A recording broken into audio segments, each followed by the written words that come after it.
Anna at the, I don't know, the Dog Pound, or what they call our gym here, for tonight's matchup between the Lapel Bulldogs and your Eastern Hancock Royals. Get the JV game underway here in about 30 seconds. My name is Scott Knight. Michael Gallion will be with me in a second. We're endeavoring to get our digital scoreboard to cooperate. But in the meantime, we will have game action for you. The clock is right, but as of right now, it's, oh, hey, it looks like it might be working. Having some trouble with points and maybe seeing it change, so we may have our issue solved. Anyway, it's a Friday night here at the end of January, and we'll be going here in a second.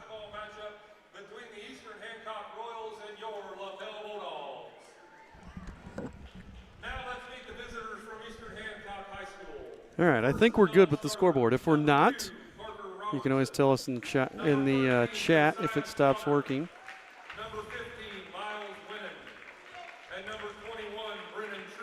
Although it's kind of hard for you guys to tell since you don't know what the actual score is. Yes, that's a separate thing. Getting the Royal introductions going underway. It's the usual group here: Luke Lewis, Zach Stevens, Gavin Jenkins, Caleb Rutherford, and big Ethan Carter in the middle.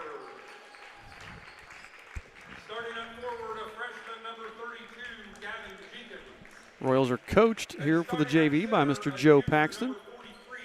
They're having a nice season, 9-4 on the season. Really, the only the only night we've seen them play poorly was last Saturday.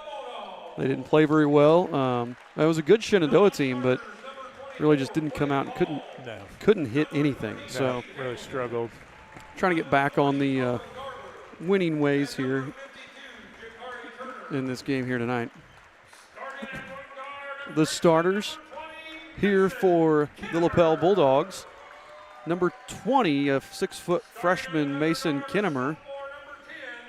A sophomore, number 10, Tyler Cash. Number 14, a 5'11 sophomore, Andrew Evelo. Number 42, a 6'3 sophomore, Luke Jones. And number 50, a 6'4 junior, Corey Smith. So 6'3 and 6'4 in the starting lineup. That's going to be interesting to see how they work against Ethan Carter here. Absolutely, and they've got some other good size across the board too. So good matchup, good test. Always fun when the Royals and the Bulldogs get together in the various sports. Bulldogs are coached by Ryan Scott.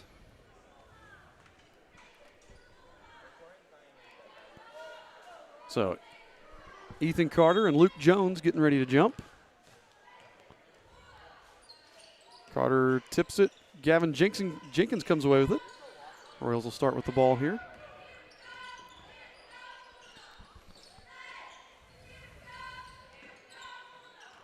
Some man-to-man defense. They lose Rutherford.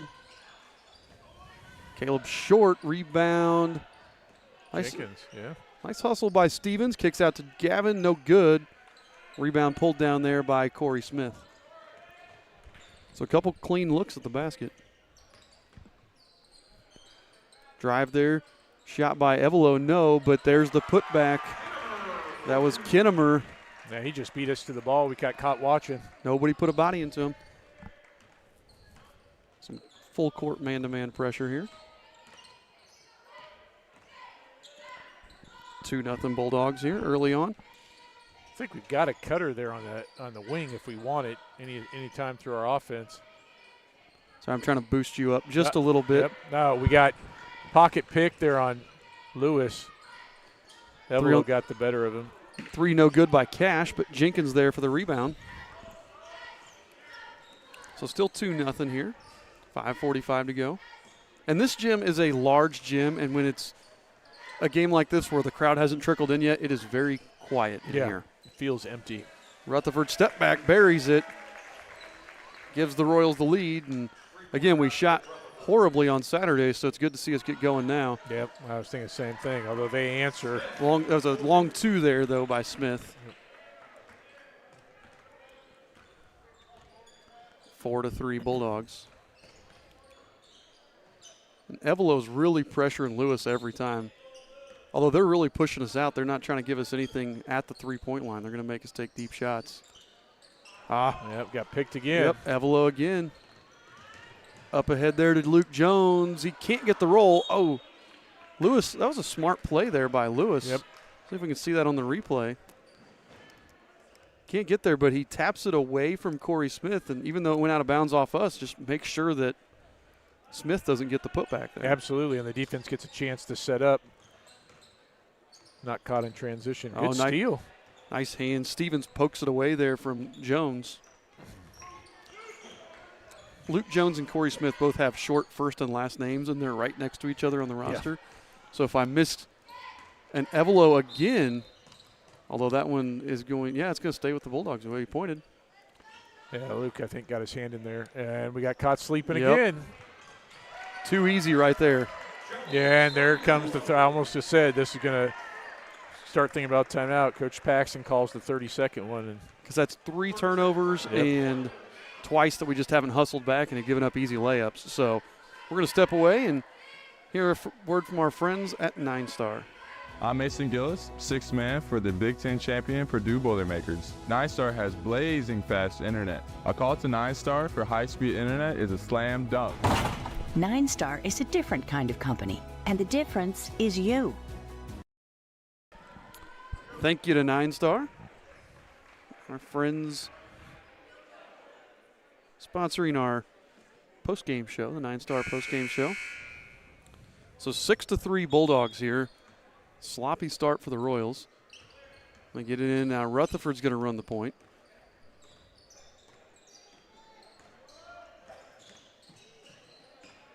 That was interesting. Gavin Jenkins goes to the hoop, but I think the ball got tipped as he was going up. Evelo comes away with it. So they get it over to Evelo. Inside, nice hands by Jenkins to knock that away. Rutherford gets on the floor, ties up Kenham there.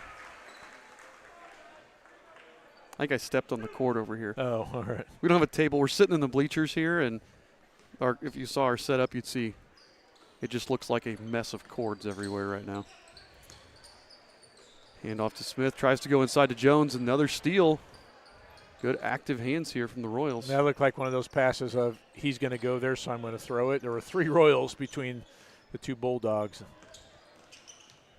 Lewis over here to Zach Stevens.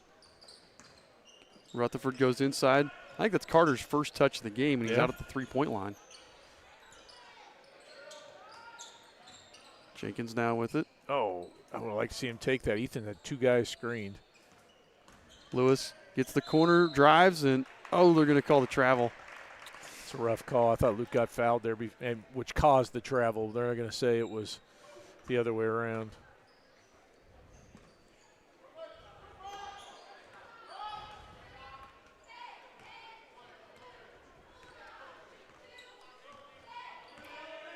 Evelo again.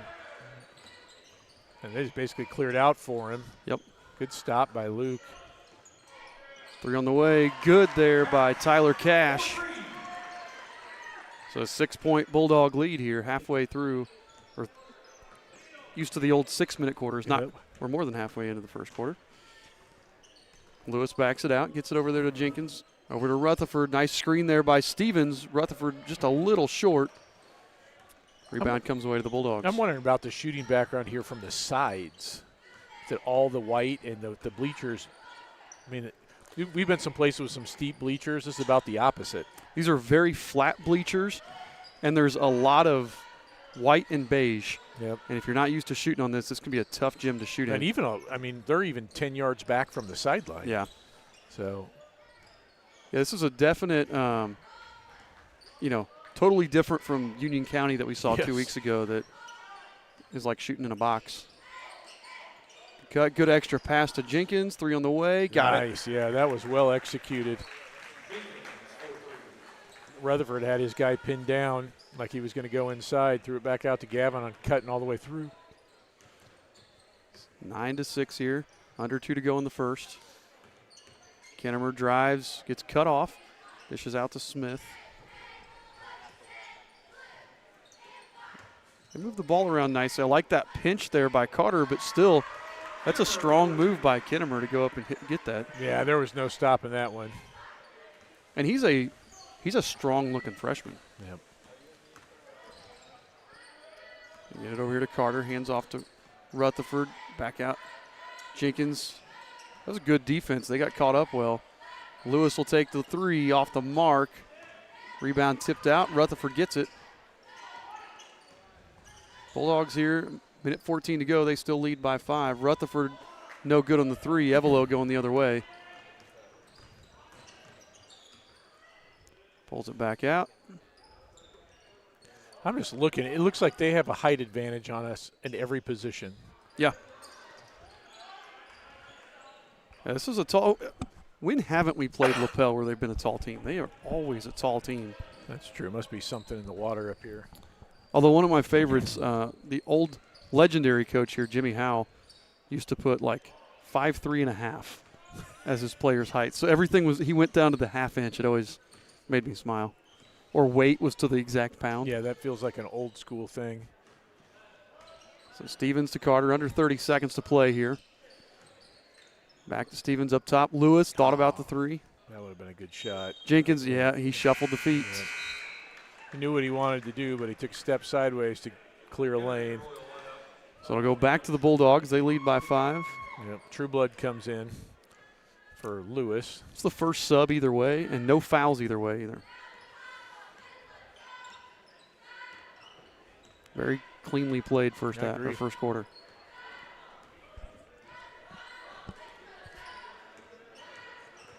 Evelo drives, 7 on the clock, dishes out. Back to Evelo with 3. It's caught up, puts up a wild shot, gets it to fall. I feel like that first quarter was all about Andrew Evelo. Yeah, he had made Lewis uncomfortable. Tough shot by him there for that last second bucket.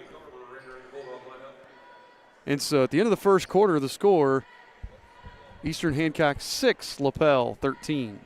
You're listening to the Eastern Hancock Sports Network. Are you guys ready for prom? Yeah, I am. Are you going for prom royalty? Yeah, I'm going to try and win this year. Yeah, I'm super excited. Reagan, look out! Ah!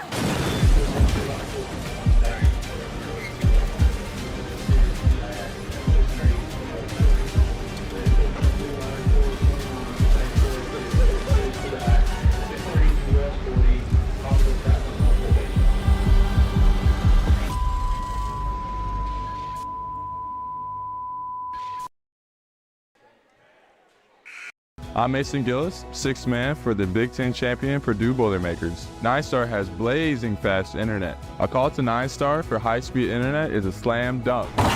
9-Star is a different kind of company, and the difference is you. So thanks to our friends there at NASA, Neighborhoods Against Substance Abuse, and 9-Star. So no fouls there in the first half. 13-6, and like you said, it was all the Andrew Evelo show there, really. He only had 2 points, but a couple assists, a couple of steals. He had a big impact there. Yeah, made a lot of stuff happen. Royals got the same group they ended the quarter with. Usually we start Miles Winnan to start this quarter, but he's at the scorer's table. I don't know if he didn't get checked in time. You know how you got to do it at the start of the break. Right. You can't wait till the end. That ball gets tapped out of bounds, so Miles will come in and replace Stevens. No one's talking to us in chat. So if you're watching at home, talk to us. Let us know that we're not just talking to ourselves. Yeah, it's lonely. We talk to each other lots at school.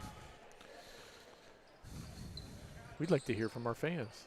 Or at least the team's fans. 3 on the way from Cash. No. Tipped around. Saved there by Kinnemer. We've moved to a zone, too, to try to take away some of that. No, they hit the 3 right away. That'll pull you out of his zone quick. Owen Garber, who just checked in at the quarter, hits that 3. So everybody on the floor has scored for the Bulldogs right now. The Royals trail by 10. They got to get something going.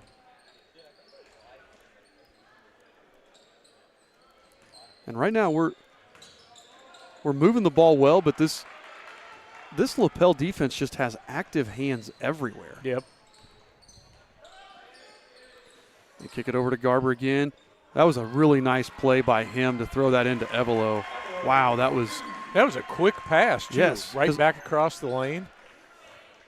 that's a varsity, like mentally, that's a varsity caliber thing you normally see. That was a really nice play there from him. Miles nearly got free. Evelo with the good defense again. Carter pulls it back out, finds Jenkins. Finds Caleb in the corner. Caleb drives, floater, short, but right to Ethan Carter. Ethan's fouled. Yeah, we needed something. I had somebody ask, is it possible to contribute to your programming by sending money to the school? I will put a link up later that you can donate directly to the athletics program at Eastern Hancock. That money doesn't go to us, but it goes to the athletic department. And the athletic department, if we ask them for something, if we say, hey, we need, a new monitor or we need a new controller for this, they do a really nice job of helping. I mean, they don't just buy us anything, but if something breaks, they do a really nice job of supporting us. Aaron Spalding, our AD, is probably the most supportive AD I know as far as what we do. Yeah, so absolutely. We'll put a link up there after a bit if people are wanting to donate to that. Now, Carter hits 1 of 2 free throws. We just left Evelo open. He decided to miss that one, and Trueblood right there for the rebound. He's got some things to clean up here. And got to shoot just a little bit better.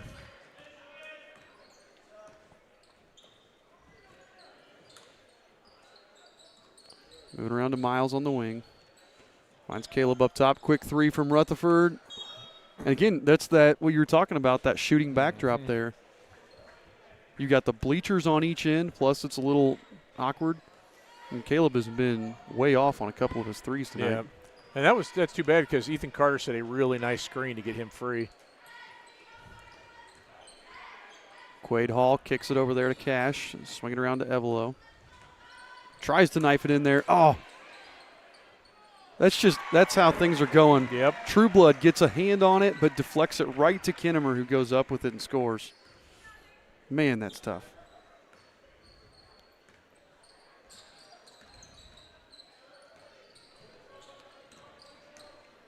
I'm trying to think. We've only had 2 shots inside the arc, I think. Yeah. 3, I guess, counting the foul that yeah. Ethan got.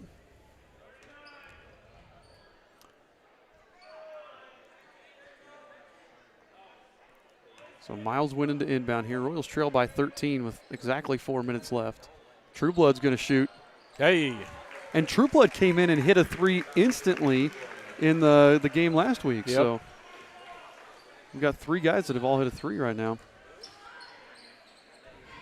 Kind of confused on who we're guarding, though. Yep.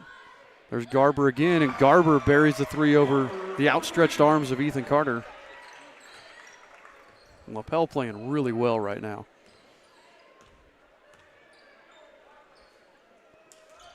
And I know Coach Joe Paxton told me that this was a really, really talented Lapel team. But the thing that's impressed me is not just their talent, but they are a well-oiled machine. Yeah. They look like they know each other and what they're doing and coached well. That foul, I couldn't see who did he signal? I thought it was Kinnemer. I didn't look at the number. They didn't put it up on the scoreboard, so I can't tell you. Trueblood at the line, misses the first.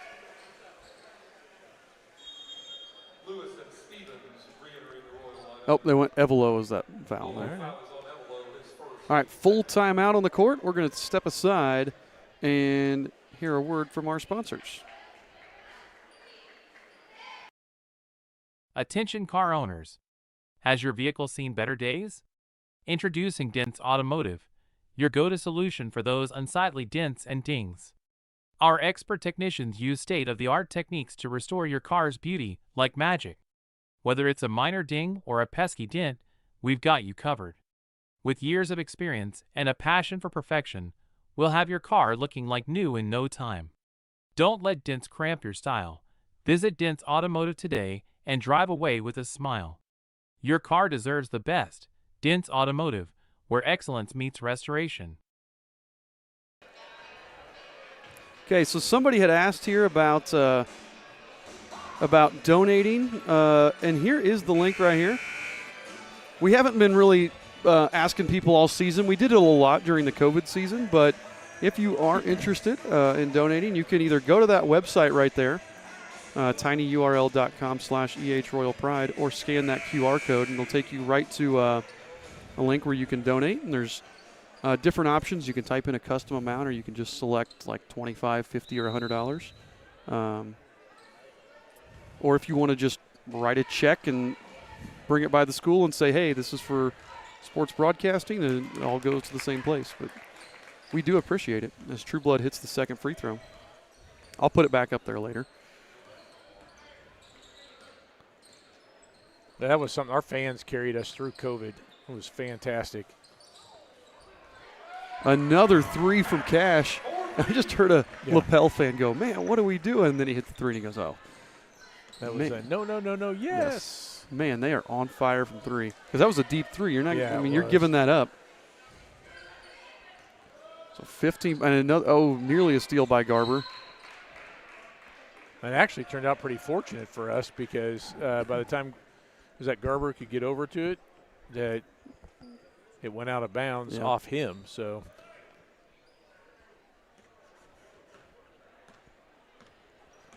All right, let's make something happen. So we really haven't gotten anything consistent from anybody. I like that. True Blood taking it at the rim. He gets it to go, and True Blood's got 6 now. So True Blood was the secret offensive weapon we were waiting for. Yep. Garber now with it. He drives up and over True Blood and rattles it in. That'd be nice if we could get a stop or they'd miss something. Exactly. Because they're at 28, and there's still over 2 minutes left here. Miles winning for 3, off the mark. Rebounded by Evelo. And again, we're getting good looks. Miles has got some. Rutherford's got some. Jenkins has had a couple. Up move there by Hall. There we go. Oh, yeah, Luke was going to push it and then chose not to. I can't get over how tall they look compared to us. Yes, I agree.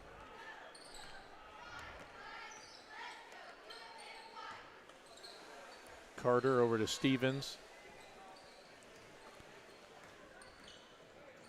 Lewis to True Blood. I want to see, again, I'd like to see us attack. There we go. Miles attacks and gets all the way in and lays it in. Miles winning with his first basket of the game. That was good. I thought we could get it from the next pass over. And Miles felt confident and converted for us. Now let's get a stop. There's Garber. Tries to get around, can't do it, but gets it over to Evelo in the short corner. He's being absolutely hounded. There's going to be close to a foul. He got just enough space. And we're not helping. No. That's the problem right now is when they're – a couple times they're driving baseline and not giving us an opportunity to help, but right there, that was just too easy. Nobody was going to come down and clamp because they've hit so many threes. True Blood drives, tries to Euro step, throws up a wild shot, and draws the foul. Yeah, we got bailed out a little bit, but I like the thing that Brendan's doing that other people weren't. You said being aggressive, right? Going to the basket. He's now gone to the line. I think it's his third time or just second. Second. But he's making stuff happen because he's being aggressive offensively. Hits the first one.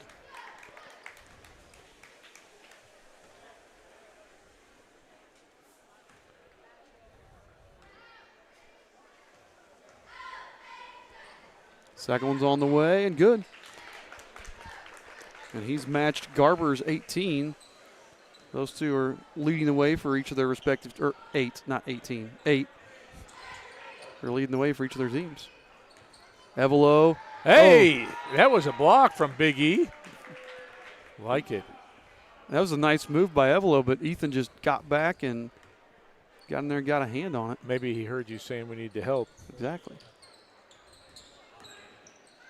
Garber gets in, though, just too easy.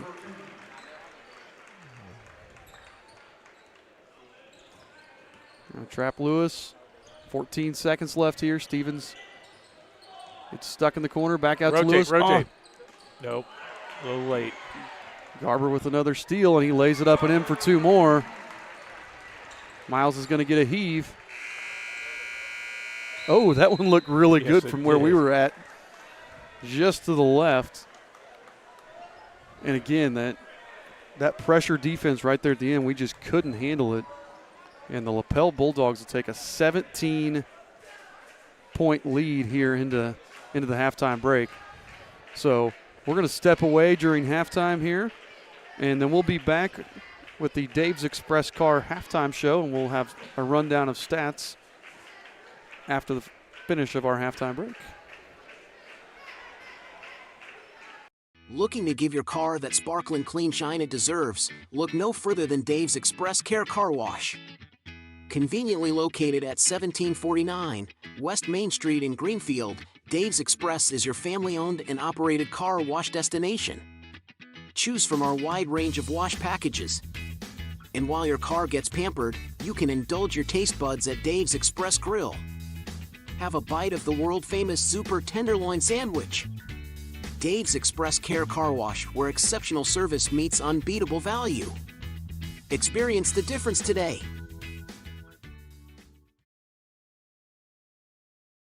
We all need to eat more vegetables, but we run into the same problems every time we go to eat them. Carrots and peas just have no flavor. Beans and Brussels sprouts have side effects that will send children running in fear. But there is one vegetable that everyone loves. It's corn. And when it comes to corn, there's only one name to trust: Paxton Farms. Paxton Farms sweet corn has been your go-to source of corn in Hancock County for years. So head on down and grab some, and when you think of corn, think Paxton Farms. I'm Mason Gillis, sixth man for the Big Ten champion Purdue Boilermakers. I know what a winning team looks like, and that includes hard work and dedication, just like the team at 9-Star Connect. 9-Star is a different kind of company, and the difference is you.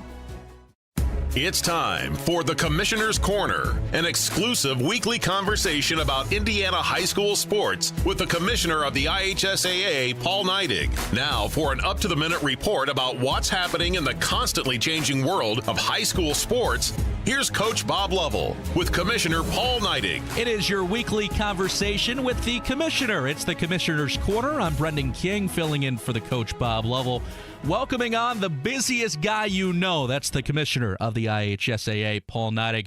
Paul, great to be with you as always, and I know doing scoreboard updates on Indiana Sports Talk over the last few weeks, one fun thing that always pops up, county and holiday tournaments. You yourself, Paul, as a former player, playing in those where it's either multiple games in one day or you're going back and forth to the gym every single day. What do those mean to you? Well, I think it's really a great time of the year, Brendan. Coaches for a moment you take away the school aspect, which is the most important thing that we do, but you take that out of the day to day for these student athletes, and it puts a coach in a gym with student athletes, and it gives them a chance to really work on the game over break. And I think that's what's really important for me. And we've seen. Basketball in Indiana is certainly in great shape, but we've seen the number of holiday tournaments across the state have jumped up to they're everywhere. I think I mapped out where I could have seen like 27 games if I would have stayed on it between the end of Christmas and New Year's.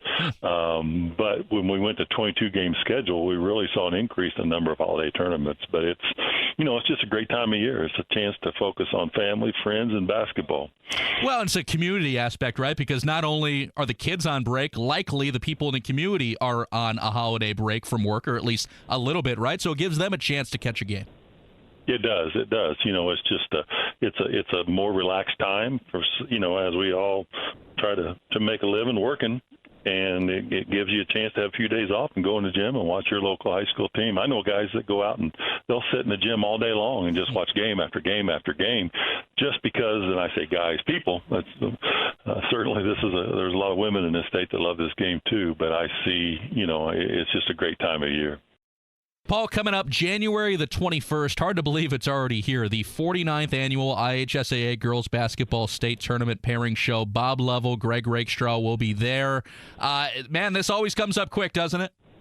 It does. And I was just with Assistant Commissioner Janie Elmer, who oversees girls basketball, just a few minutes ago, and she's in her office and got spreadsheets laid out across her desk, and she's working on what officials' assignments may be in the future. She's working on her communications to schools as far as operation of the tournament. And it's tournament central in her office today, and it has been all week, just getting ready to put on another IHSAA state tournament on the girls' side. Again, that's January 21st, the pairing show with Coach Level and Greg Rakestraw. I'm Brendan King here filling in for Coach on the Commissioner's Corner along with Paul Neidig. Paul, we were just talking off the air. Not only is the pairing show coming right up, so is wrestling season and some changes coming to especially where wrestling is going to be held for the state championship, right? Yeah, the beginning of the tournament, as we walk through the sectionals, regional, and semi-state, they're going to look much like they have in the past, similar locations. But we did have to make a change due to a little thing called the NBA All-Star Game, and certainly, it's that event's just phenomenal, and it's great for our state and the city of Indianapolis, and our sponsors are our friends, Pacer Sports and Entertainment, came to us a while and said, "Hey, we want to be able to do this," and we didn't. We just got to looking and see. We just found a place to go wrestle a state championship, and we're going to do that this year in Evansville. And so we're going to go to Evansville, and we're going to have the whole state and let Evansville put their best foot forward, like Fort Wayne and other states or other communities have done over the years. And we've had to move tournaments, and I think Evansville, I know they're ready. It's my hometown. Right. That's a wrestling hotbed, and we got people that are already. I think a couple of them may be lined up outside the door waiting for that tournament here in about 6 weeks. It is going to be a hop-in time for sure. I'm Brendan King on the Commissioner's Corner with Paul Neidig. Paul, always appreciate the time. It's great to catch up with you, my friend. Thanks, Brendan. We'll see you in the gym somewhere. Thanks for listening to The Commissioner's Corner with IHSAA Commissioner Paul Neidig and Coach Bob Lovell. And thank you for your continued support of the high schools in your community. Not everyone can be a champion in high school sports, but everyone can be a champion of high school sports. That's right. Fans and parents can be champions. Coaches and officials, educators, and the media can all be champions of high school sports. I'm Paul Neidig, Commissioner of the IHSAA. And I'm Assistant Commissioner Janie Ulmer. Being a champion of high school sports is about so much more than winning and losing, setting records, or raising trophies. It's about supporting the mission of education-based athletics, preserving the opportunity for student athletes to grow and develop in the second classroom, and to protect high school sports for future generations to come. Champions of high school sports are just one of the many reasons that education-based athletics in Indiana are so special. And the easiest way to be a champion is by buying a ticket to your high school's athletic event. This is showing support. This is championing high school sports. This is your IHSAA. High-speed internet is integral to everyday life. It's really the foundation of what modern life is all about, trying to make our lives better here in Hancock County. 9-Star is a different kind of company, and the difference is you. In high school sports, there are some things more important than winning. Like helping student athletes build character, become better people, and prepare for life. I'm Brian Lewis. And I'm Chris Kaufman. We're both Assistant Commissioners of the IHSAA, and we believe the purpose of high school sports is much greater than what the scoreboard says. It's about teaching. It's about growth. It's about developing the whole person, not just the athlete. That's our number one priority. All right, folks, we're back here. Hope you enjoyed the IHSAA Commissioner, Mr. Paul Neidig. Quick rundown of stats. For the Royals, Brennan Trueblood leads the way with 8 points. Caleb Rutherford has 3 on a made three-pointer. Gavin Jenkins with 3. Miles Winnan with a layup, and Ethan Carter hit a free throw. For the Lapel Bulldogs, I don't have all of their stats, but Owen Garber has 12. Mason Kinnemer with 6. Evelo with 6. Cash with 6. And they have hit 4 of 7 from long range. We are 3 of 12. And you said we hadn't attempted. We've only attempted 5 twos. Yeah. So 17 shots, 12 of them have been three-pointers. Yep, and a couple of those were Brennan Trueblood's, and he was the lone bright spot offensively, not just with his point total, but the aggressiveness going toward the basket, trying to get after some loose balls. So I don't know that we can make up a 17-point deficit. We'll see. I mean, if we can start hitting shots, we got to say, obviously, they had to, you get 17 points in one half or a lead that we could close it down, but we got to turn around what we're doing on both ends, I think.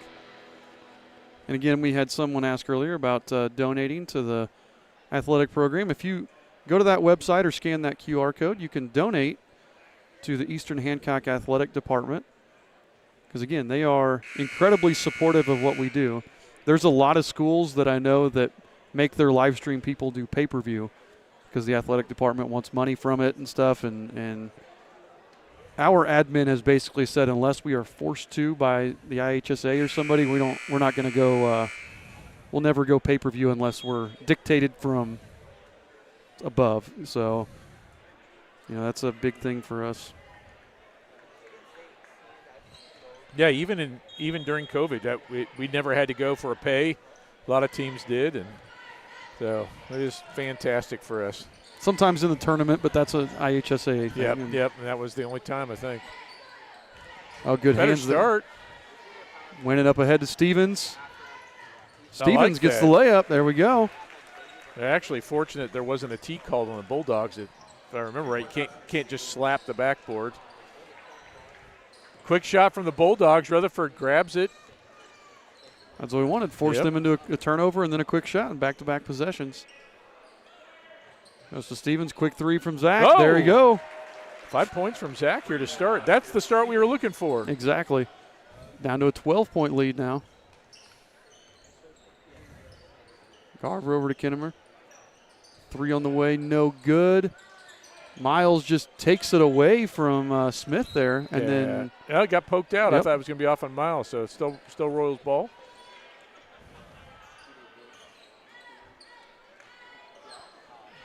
A little full court pressure. We struggled with this in the first half, but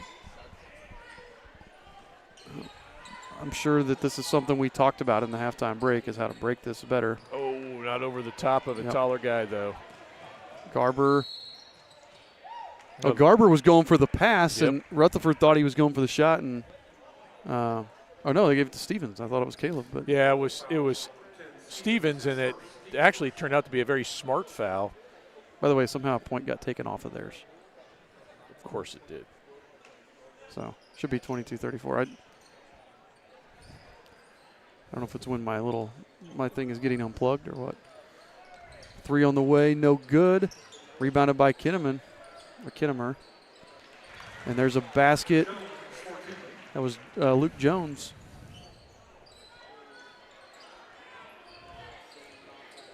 And they know where to go with the ball here. They're looking for Zach. Just outside past the fingertips of Jenkins. That's twice now we've tried going over the top, and twice we've turned it over.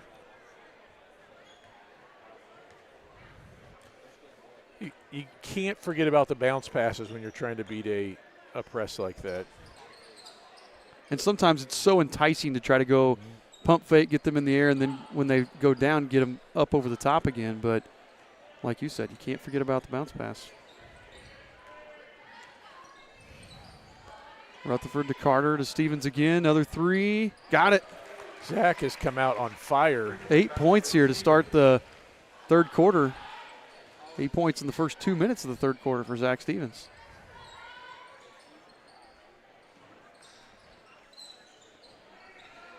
$11-point lead. They get it into Kinnemer.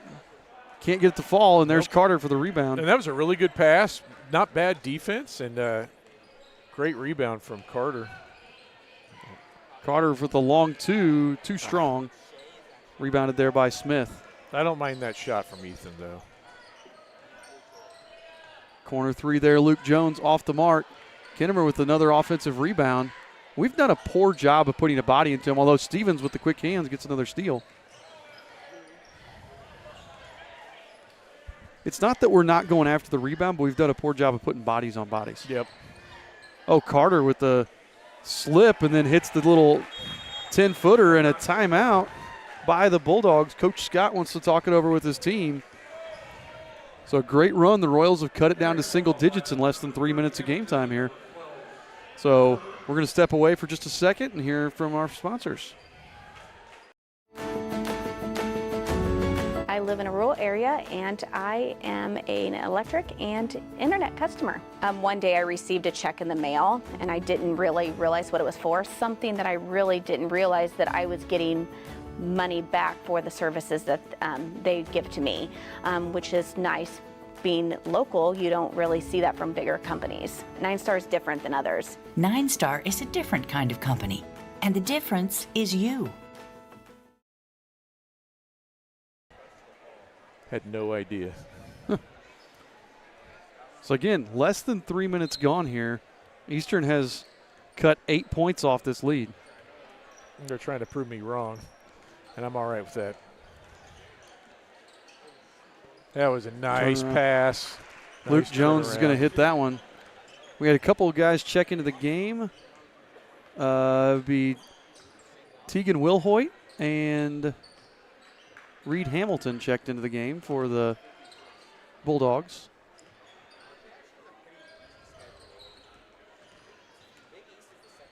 Stevens to Jenkins. Gavin. Nice take. Gavin gets to the left side of the basket and lays it in for 2 more. I wish we would have come out like this. This would be a different ball game right now. Oh, absolutely.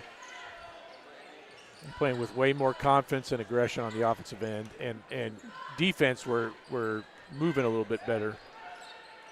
Garber, they get it down inside to Jones, back out to Garber for 3.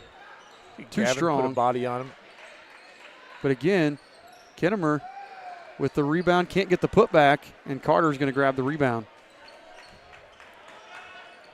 And right now, some of those layups that they were hitting in the first half, they're not getting them to fall here in the second. That's what we need to keep happening.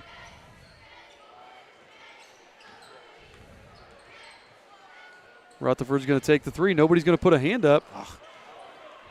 Rebound there by Wilhoit. And that was as good a look as Caleb's going to get, and even that was in and out for him tonight. Garber gets around and lays it up. And that was just, Jenkins was just a little, Garber's hit so many shots, he jumped out at him and was a little slow on the drive. Almost looked like he got caught flat-footed once the drive happened. Yep. 11-point Bulldog lead. Carter over to Rutherford. And again, they're not going to put a hand up. I know Caleb struggled tonight, but he's got to keep shooting there. Although Stevens will shoot it in and, I thought it was going to be in and out and in. Hamilton with the rebound. Going the other way. Wilhoit, pocket picked by Stevens. Hands off to Rutherford. Minute 47 to go here. Caleb to Miles. Up to Carter. Over to Stevens. Back up top, Rutherford for 3 again. Got it. There we go, Caleb. 8-point lead now for the Bulldogs. All the way down from 17 at the half. Shot there, no good. That's going to be off Miles. Off of Hamilton. And Miles got his body in the way, got a hand on it. Hamilton reached over and knocked it out. So a chance to cut into this even more here.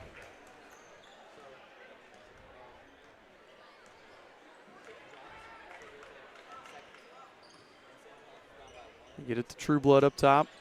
Hand off to Stevens, over to Jenkins. He'll take the 3. That one was off the mark to the right, but Trueblood, saved it right to Garber.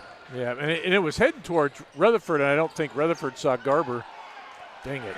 And then Trueblood almost caught up to poke it away, but they get it inside to Kinnemer again. He lays it up. Kinnemer's got 8. 45 seconds left here. Swinging around. Rutherford again. Thought about the 3. Back over here to Winnan with 33 on the clock. Winnan's going to drive. Gets to the rim. Gets it to roll. Nice take there by Miles Winnan. Seriously, where was this team in the first half? I don't know. We're being much more aggressive. Look at that defense. Gavin just bodied him out.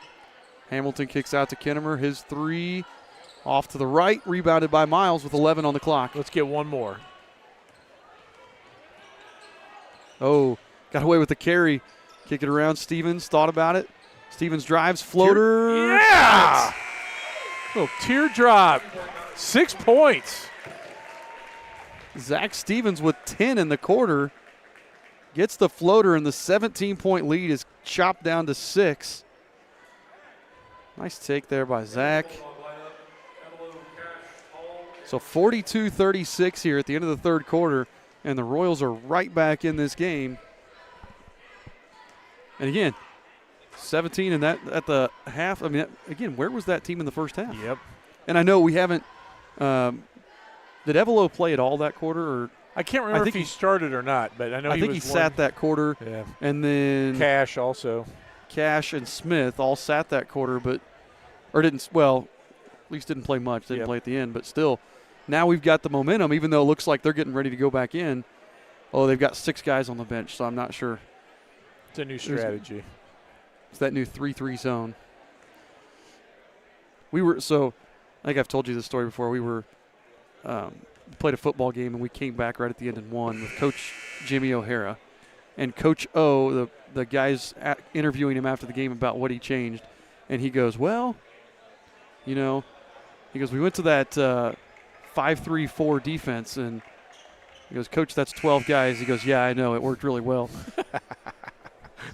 That's so Jimmy O. He goes, it worked really well until the refs saw it.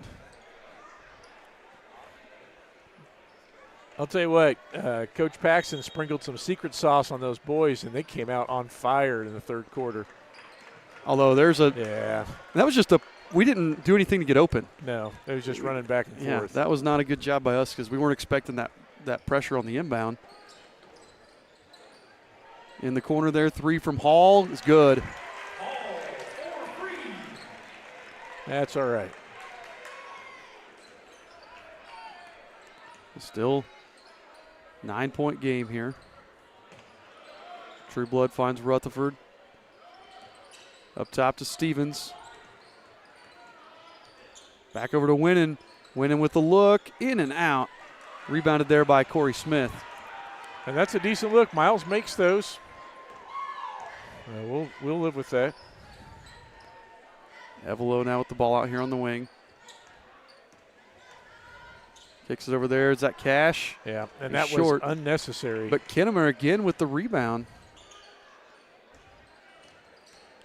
Evelo drives, gets cut off. Good jump there by Jenkins. Cash drives, stripped away by Stevens. Cash gets it back, though. Kicks it over there to Hall. His 3, good. Man, that's a tough sequence. Because it wasn't like Zach tried and missed. I mean, he got a hand on it. He deflected it.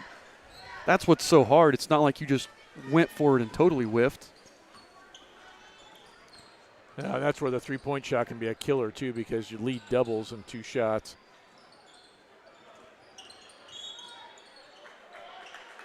Rutherford gets bumped there. Now, we still, I think, only had 1 foul called on us. We've only had 1 foul the entire game called on us. That foul went on Quaid Hall. His team's first of the quarter here. No good. Jenkins fights for it, and Gavin knocked it out of bounds. And I think Trueblood thought he was getting fouled, and then when he went up for the rebound, he knew he was going to foul, so he kind of let the ball go. Gavin comes in from out of nowhere, nearly steals one there. 5:15 to play here in the JV game. Eastern Hancock trails by 12. Hall thought about it, kicks it back out. Evelo's going to get fouled. That's Stevens, be his 2nd foul. So he's done all the fouling for us. Zach's kind of been involved in all aspects of the game tonight. Evelo to Smith, leaves it short. Jenkins there for the board. I think Zach's leading us in points, possibly steals, definitely fouls. Yep. By the way, we still says 3rd if you want to hit the period button. Miles in and out. Yeah. Smith there for another rebound. There we go. Okay. I just realized that. So 4:45 to go here in the 4th quarter. Royals trail by a dozen.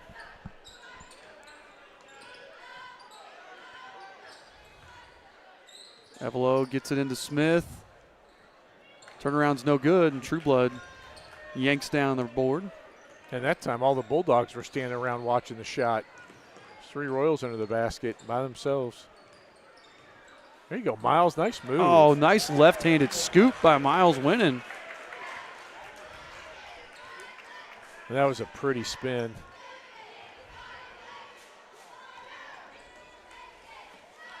Zach really putting the pressure on up high. Hall thought about it.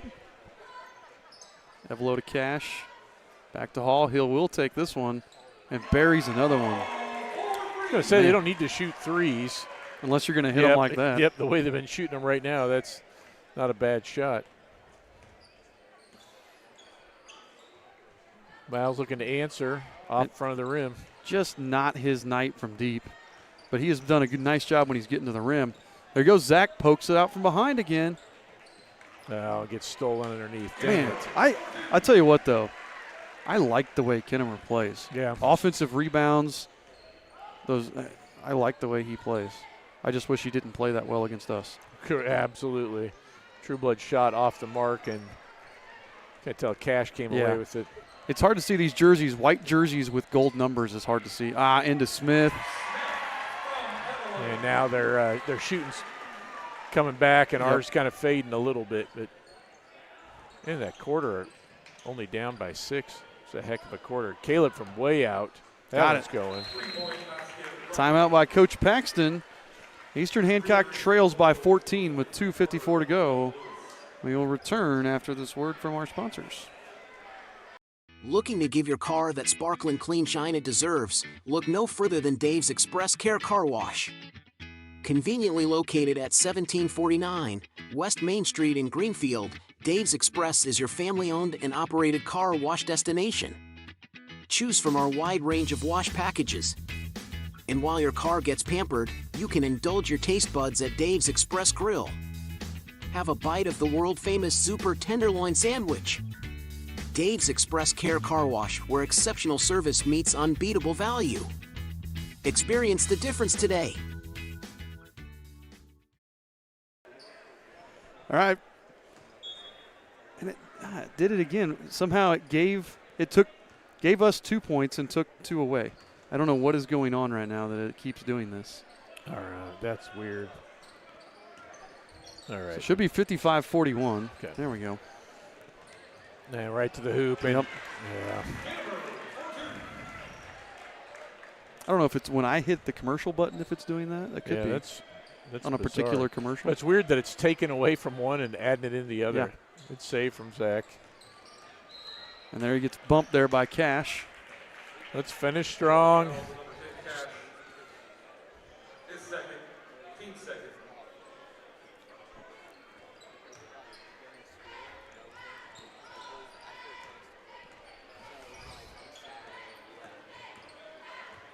Lewis off to Rutherford, down the corner to Stevens. He's going to drive. Gets double teamed back out to Rutherford. He'll take the 3 from the wing, and it just rolls off. Zach follows up, and he's going to get a pair of shots. I think that was on Quaid Hall, but no, that one was on Corey Smith. 3 team fouls this quarter for the Bulldogs. Zach Stevens to the line to shoot a pair. Gets the first. And he leads us with 11. Garber leads the Bulldogs. He has 14. Kinnemer has 12. And Stevens has 12 now. Yeah, and all Stevens in the second half. Yeah, he had 8 in the first 2 minutes of the third quarter there. Thought we got him into a bad pass and then right back to Kinnemer, and he lays it in and fouled by Miles.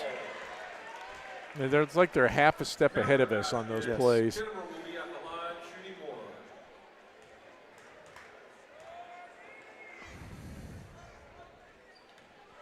Kinnemer will have 1. Now he's got a game high 15 after he hits that. Reed Hamilton. And they said Turner here in the gym, so that may be 12 must be Jakari Turner. I was calling him Will Hoyt because that's what it says on the roster. But yeah, I think you're right.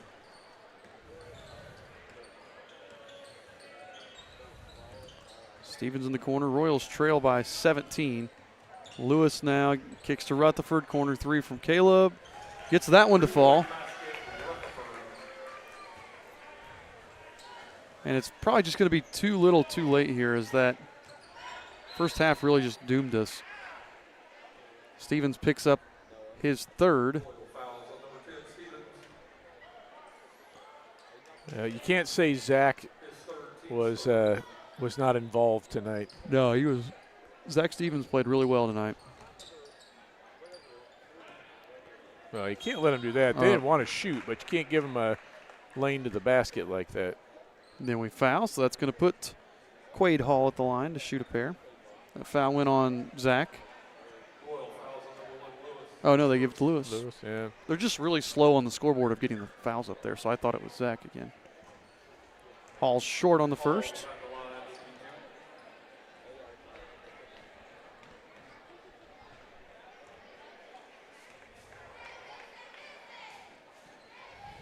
Hall's second free throw on the way, and good.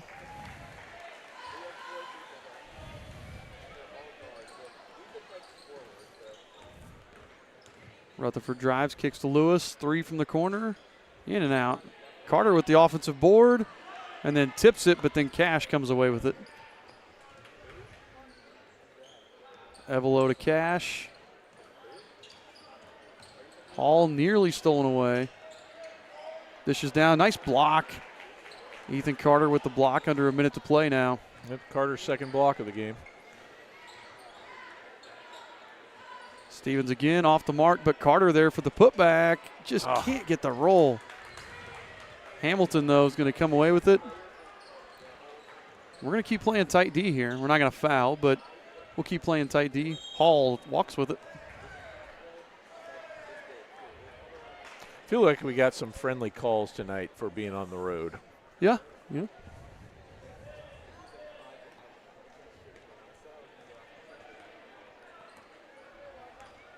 25 seconds left here. Rutherford to win it. Miles off the mark again. Evelo up to Cash. Cash is going to lay it in. Miles kind of wisely just let him have it rather than picking up a foul with 12 seconds left. Stevens on the take. Can't get the roll. Carter with the putback. I think as a ref, you just let that one go. Oh, they've let some like that go all night. Play on with 3 seconds left. But Hamilton's going to pick up his first foul. Carter's going to go to the line to shoot a pair. I don't think it'll make a difference in the outcome of the game. It's a pride thing.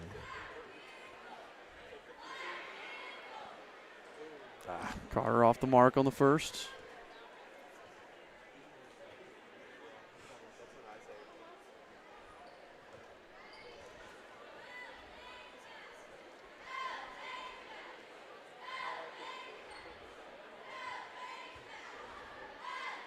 Second one on the way. It's good.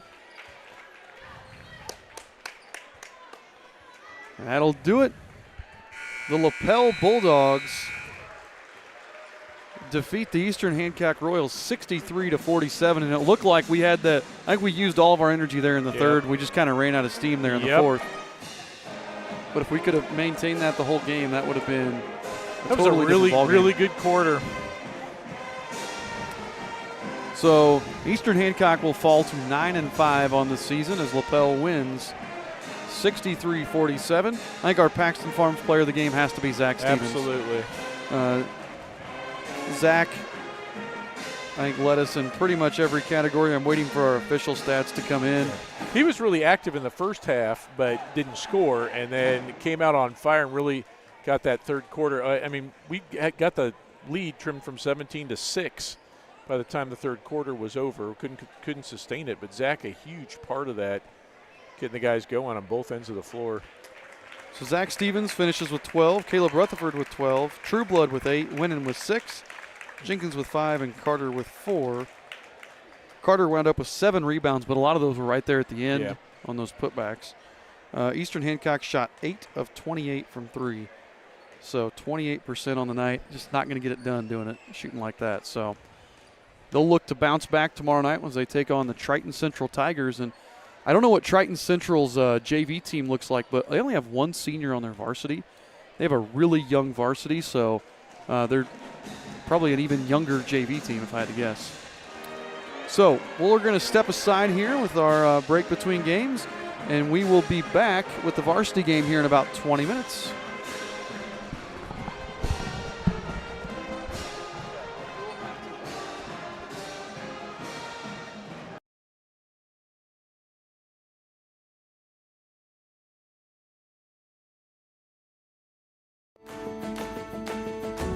One thing I love about 9-Star is seeing how much this cooperative gives back to our community. They are always sponsoring and supporting our youth organizations.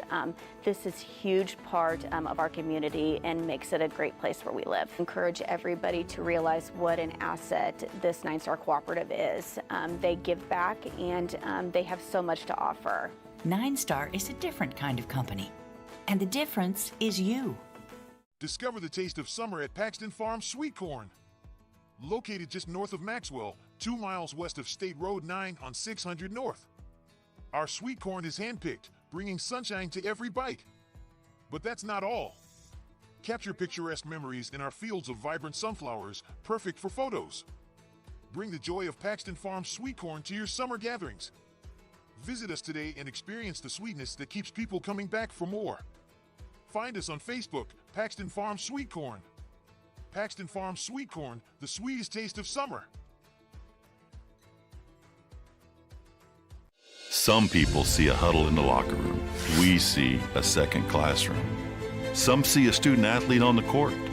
We see a future leader in the community. You see, high school sports in Indiana are special. That's because they're about learning and growing, not just winning and losing. Fans, I'm Commissioner Paul Neidig. Support education-based athletics in Indiana by buying a ticket to your high school's next athletic event.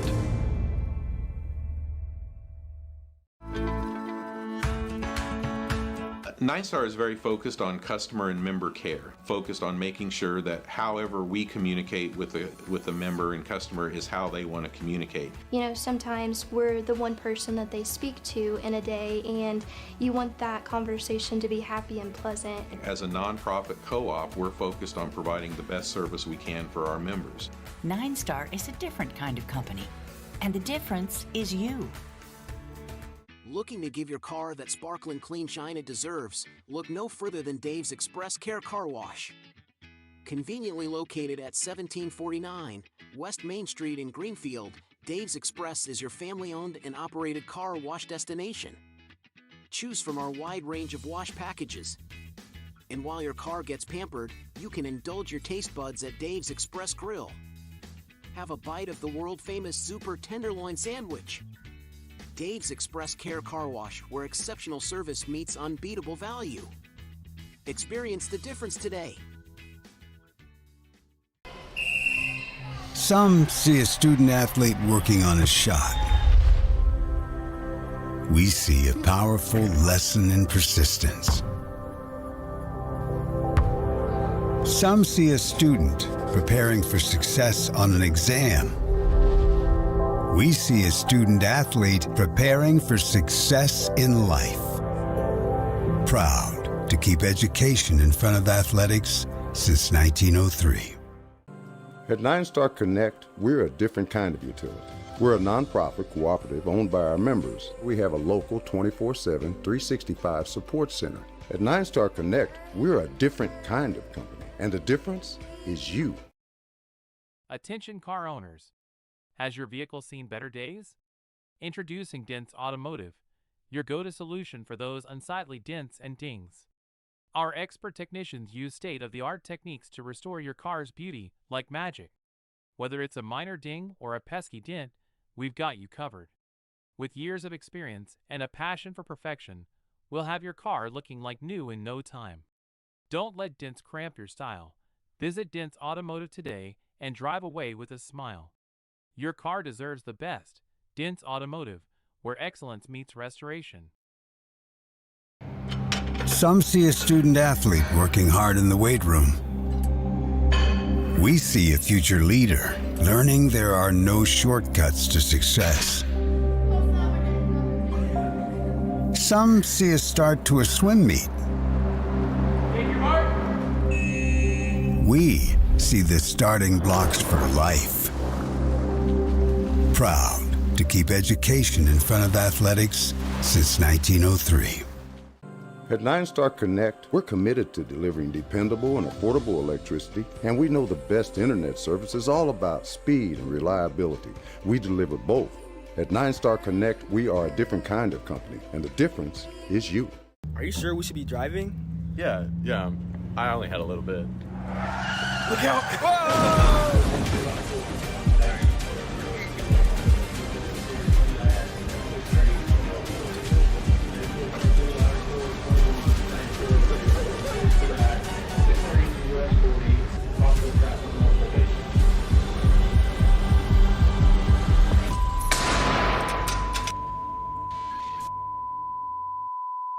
Becoming a licensed sports official is a great way to make a positive difference in the community and support the over 160,000 Indiana student athletes that participate across 22 IHSAA sports. Sports officiating allows you to stay connected to the game, become a role model for our young student athletes, earn extra money, and support the patrons and communities of our IHSAA member schools. To learn more about becoming a licensed IHSAA official, log on to ihsaa.org/officials today. When moving into a new home, we ask ourselves questions like, who is the best internet provider in town? Well, have you considered locally owned 9-Star Connect? We've become the fastest, most reliable, and dedicated fiber-to-the-home internet company in central Indiana. Our internet packages have been modified, and we are changing speeds at a more competitive price. So give us a look. Visit us at 9starconnect.com. 9-Star is a different kind of company, and the difference is you. This is your IHSAA. This is your state. This is your high school. This is your athletic association. Fans, I'm IHSA Commissioner Paul Neidig, and we're here to make sure that all of this remains yours. This is your state. This is your community. This is your IHSAA. I live in a rural area and I am an electric and internet customer. One day I received a check in the mail and I didn't really realize what it was for. Something that I really didn't realize, that I was getting money back for the services that they give to me, which is nice. Being local, you don't really see that from bigger companies. 9-Star is different than others. 9-Star is a different kind of company, and the difference is you.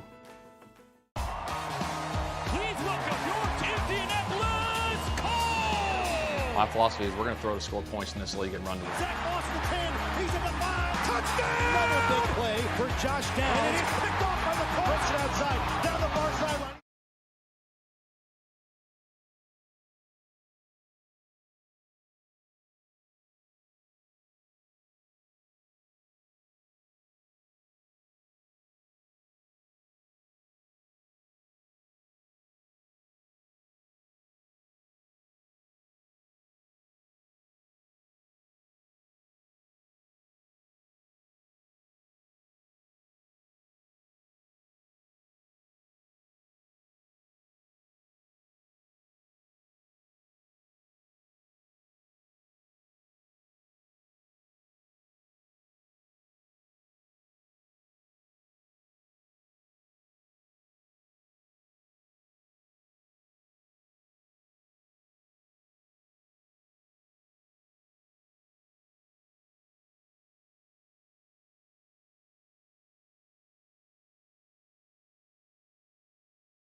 One thing I love about 9-Star is seeing how much this cooperative gives back to our community. They are always sponsoring and supporting our youth organizations.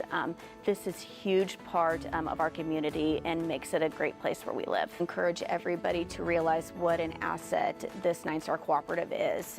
They give back and they have so much to offer.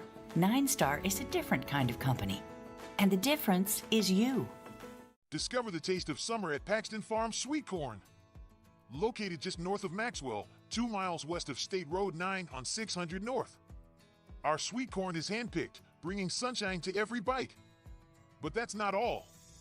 Capture picturesque memories in our fields of vibrant sunflowers, perfect for photos. Bring the joy of Paxton Farms sweet corn to your summer gatherings. Visit us today and experience the sweetness that keeps people coming back for more. Find us on Facebook, Paxton Farms Sweet Corn. Paxton Farms Sweet Corn, the sweetest taste of summer. Some people see a huddle in the locker room. We see a second classroom. Some see a student athlete on the court. We see a future leader in the community. You see, high school sports in Indiana are special. That's because they're about learning and growing, not just winning and losing. Fans, I'm Commissioner Paul Neidig. Support education-based athletics in Indiana by buying a ticket to your high school's next athletic event.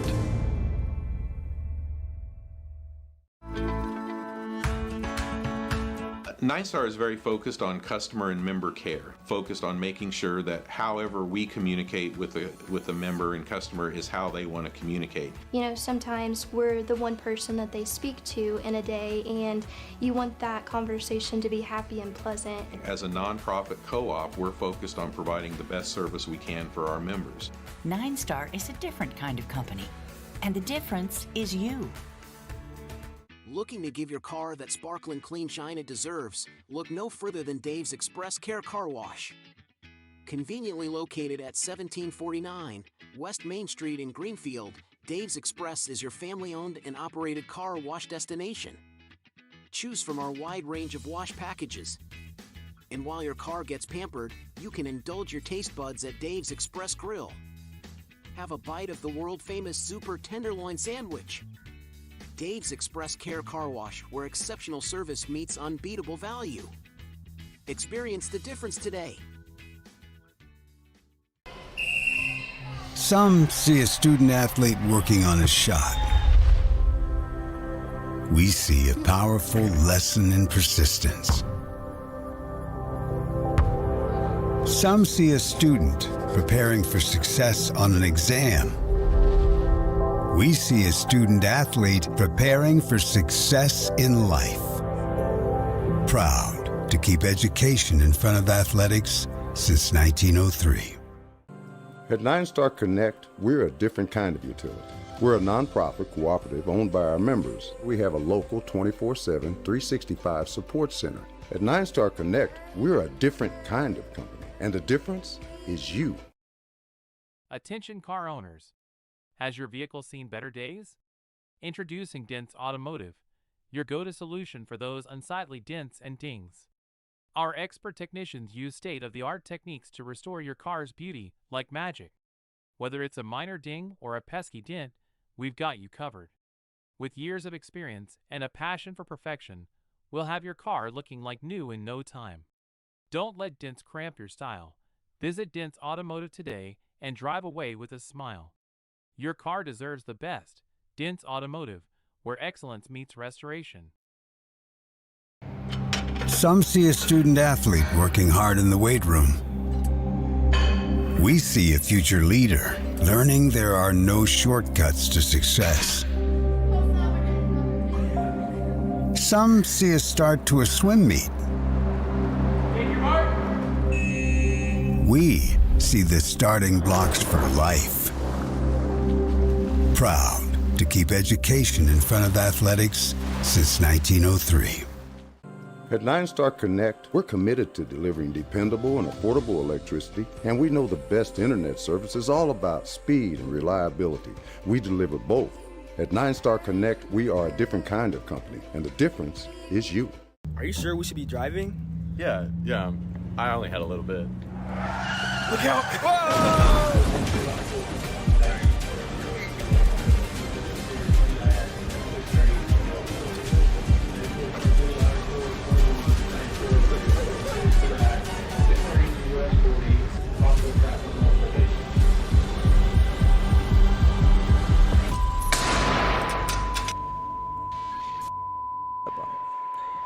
Becoming a licensed sports official is a great way to make a positive difference in the community and support.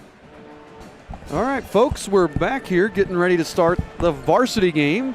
We have about 5.5 minutes until starting lineups are introduced. I am Michael Gallion, joined as always by Scott Knight this evening. As we get ready for tonight's game, the Lapel Bulldogs are the home team here tonight. They come into this game with a record of 9-5. They are coached by Mr. Kevin Cherry, who's in his second year here at Lapel and has a record of 21-18 here with the Bulldogs. Now, Lapel started off the season 0-4. Now, they started off 0-4 but lost to some pretty good teams, Anderson, Frankton, Pendleton, and Wapahani. They have since won 9 of their last 10 with their lone loss coming in the county tournament to Anderson. The Eastern Hancock Royals come into this game with a record of 7-6 after winning back-to-back games last weekend against Monroe Central and Shenandoah. A couple of really hard-fought games. The Royals are coached by Mr. Brett Bechtel. Coach Bechtel is 7-6 here in his first year at Eastern Hancock. These two teams look really similar to each other when you look at the scoring and points allowed. They're both scoring about 53 points and giving up about 49. But one thing to look at, Lapel has played a really difficult schedule and will continue to keep playing a difficult schedule.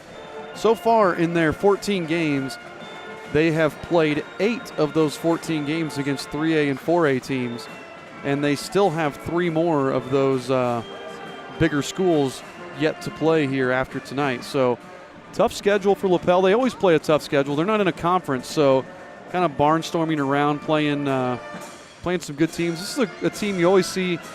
Their record is usually a little above average if you just kind of glance at it, but they're always a better team than that. Just they play such a difficult schedule. Looking a little bit of history here. This is the 52nd meeting all-time between these two teams. Lapel has pretty much dominated the series until recently. They've won 35 of the 51 games played so far, but Eastern Hancock has won 3 in a row going back to 2021. And in fact, we were just talking with Coach Paxton. 2 years ago when we played here was the first time we had ever won in this gym. I can't remember when this school was built, right around what, Well, they have an 05 state championship, and I think they were in the old high school one more year. So this is about 07, 08, somewhere thinking. in there. Yeah. If you're a Lapel fan, you can correct us when we're wrong, but I think it was right around that time that they built this school. And last time we played here was the first time we'd ever won. So this has been a difficult place to win for the Royals. And like I said, we had lost 7 in a row until 2021, and we have won the last 3. This is also the 3rd largest gym that we play in this year, with a capacity of over 3,000 people. And right now, this has been a really nice crowd. I think it's youth night. I see a bunch of elementary age kids running around in the same T-shirts. So I believe it's youth night, that or they're just really excited to wear the same shirts. But a really good crowd here for the Lapel Bulldogs, and the Royal fans are still trickling in. Lapel is led by a couple of juniors in scoring. Brody Judge averages nearly 16 points a game. His brother Bodie averages 14 points a game and 6 rebounds, and they are very different players. You watch them play, you'll see Bodie play in the post a little bit more. You'll see Brody do a little bit of everything, and I think what you're going to see tonight is just from knowing how we've played some other teams with really good players, I think you're going to see us try to stop them and make somebody else beat us. Prove that somebody else can win. The little bit that I've seen of Lapel on film, that's been kind of the thing. The team goes as those two go. So it'll be interesting to see if Coach Bechtel does that here this evening.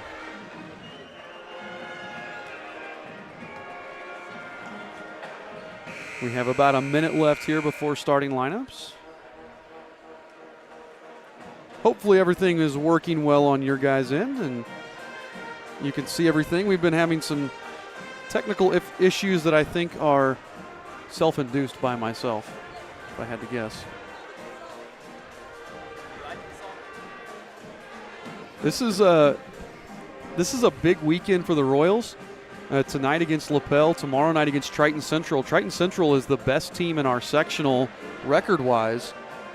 If we take a look here at the sectional, look at Eastern Hancock's schedule. Actually, let's look at the sectional first. You can see Lapel's sectional there on top. That is a brutal sectional. Wapahani at 14-1, Winchester 7-8, Monroe Central 7-9, Alexandria 7-7. A bunch of really capable teams in there. The Royals, as we said, will go to Triton Central. They're the favorite right now, but they haven't been beating people as soundly of late as they were early in the season. Good evening and welcome to Lapel High School for tonight. So that'll be a big game tomorrow night as we see how everything goes. And then after this weekend, the February just kind of flies by. We've got a bunch of midweek games in February, and then we get right into the tournament time.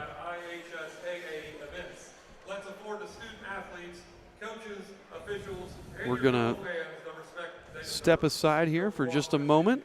One last commercial break before we get to the starting lineups. We'll be right back. Some see a student athlete working on a shot. We see a powerful lesson in persistence.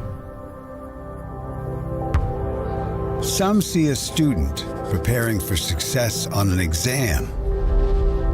We see a student athlete preparing for success in life. Proud to keep education in front of athletics since 1903. Attention car owners. Has your vehicle seen better days? Introducing Dents Automotive, your go-to solution for those unsightly dents and dings. Our expert technicians use state-of-the-art techniques to restore your car's beauty like magic. Whether it's a minor ding or a pesky dent, we've got you covered. With years of experience and a passion for perfection, we'll have your car looking like new in no time. Don't let dents cramp your style. Visit Dents Automotive today and drive away with a smile. Your car deserves the best. Dents Automotive, where excellence meets restoration.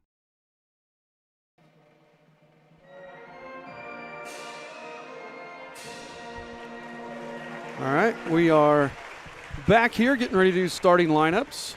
First will be the visiting team, the Eastern Hancock Royals. They're going to go through all the non-starters first. So, as we said, Eastern Hancock with a 7-6 record. They've played a pretty tough schedule, but this is a key weekend to see where we stand. So far this year, we've kind of lost to the teams we're supposed to lose to. We've beat the teams we're supposed to beat. Let's see if we can beat some good teams this weekend. That's Absolutely. the goal. So the starters here for the Royals, 3 seniors, 2 juniors. One senior, number 32, Luke Morris. Another senior guard, number 35, Charlie Halcomb. Number 13, Caden Willis. And the 2 juniors are number 33, Luke Schilling, and number 43, Caden Rubel. The Royals are coached by Brett Bechtel.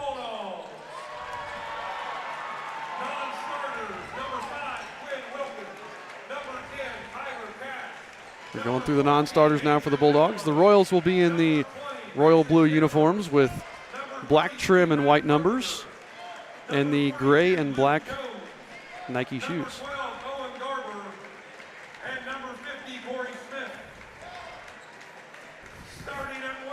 All right, now we're going to look at the starters here for the Lapel Bulldogs.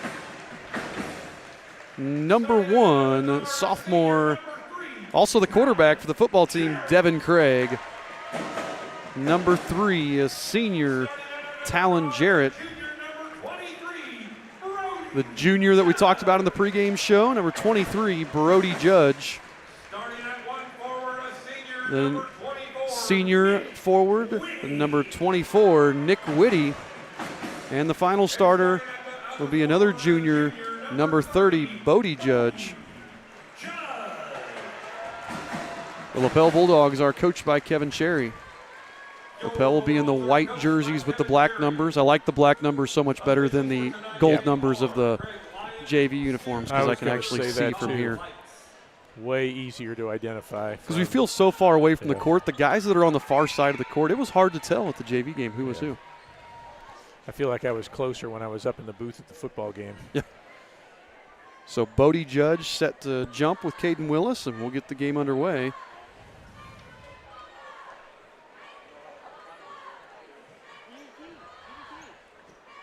As soon as the officials are ready. Ball's in the air, and here we go. Morris corrals the tip, and it'll be Royal ball here to start. We'll see what we're going to get from the Bulldogs. You get it out to Morris now on the wing. Guarded by Jarrett. He gets by Jarrett, but kicks it out to Charlie. Charlie with Craig on him. Finds Rubel. Rubel's going to pull the trigger from three and buries it to start the game. We've seen him doing more of that here lately, the last couple of weeks. And it has really opened up our offense because now they can't just collapse on him in the post.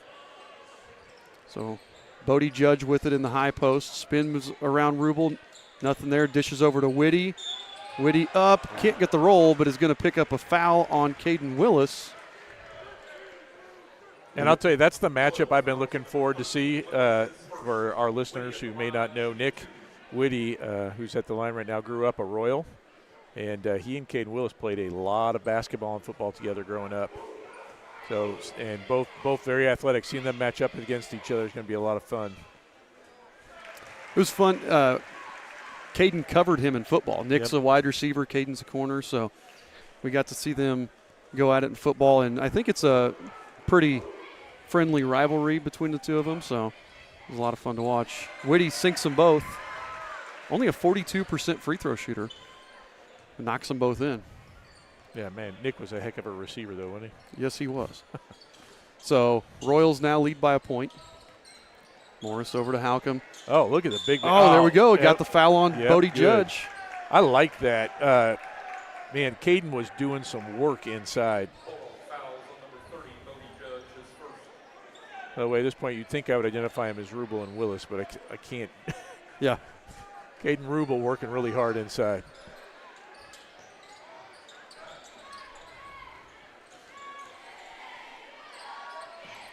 Willis going to the basket, gets stopped. Gets it in. Yeah, and I don't even know if you call that a rebound, block shot, something like that, but able to convert. And Caden had a fantastic, almost phenomenal game last Saturday night. Yeah. So looking to see if he can keep that momentum going. Career high 19 points. Judge no good, and Caden right there for the rebound. Royals by 3, Schilling to Willis.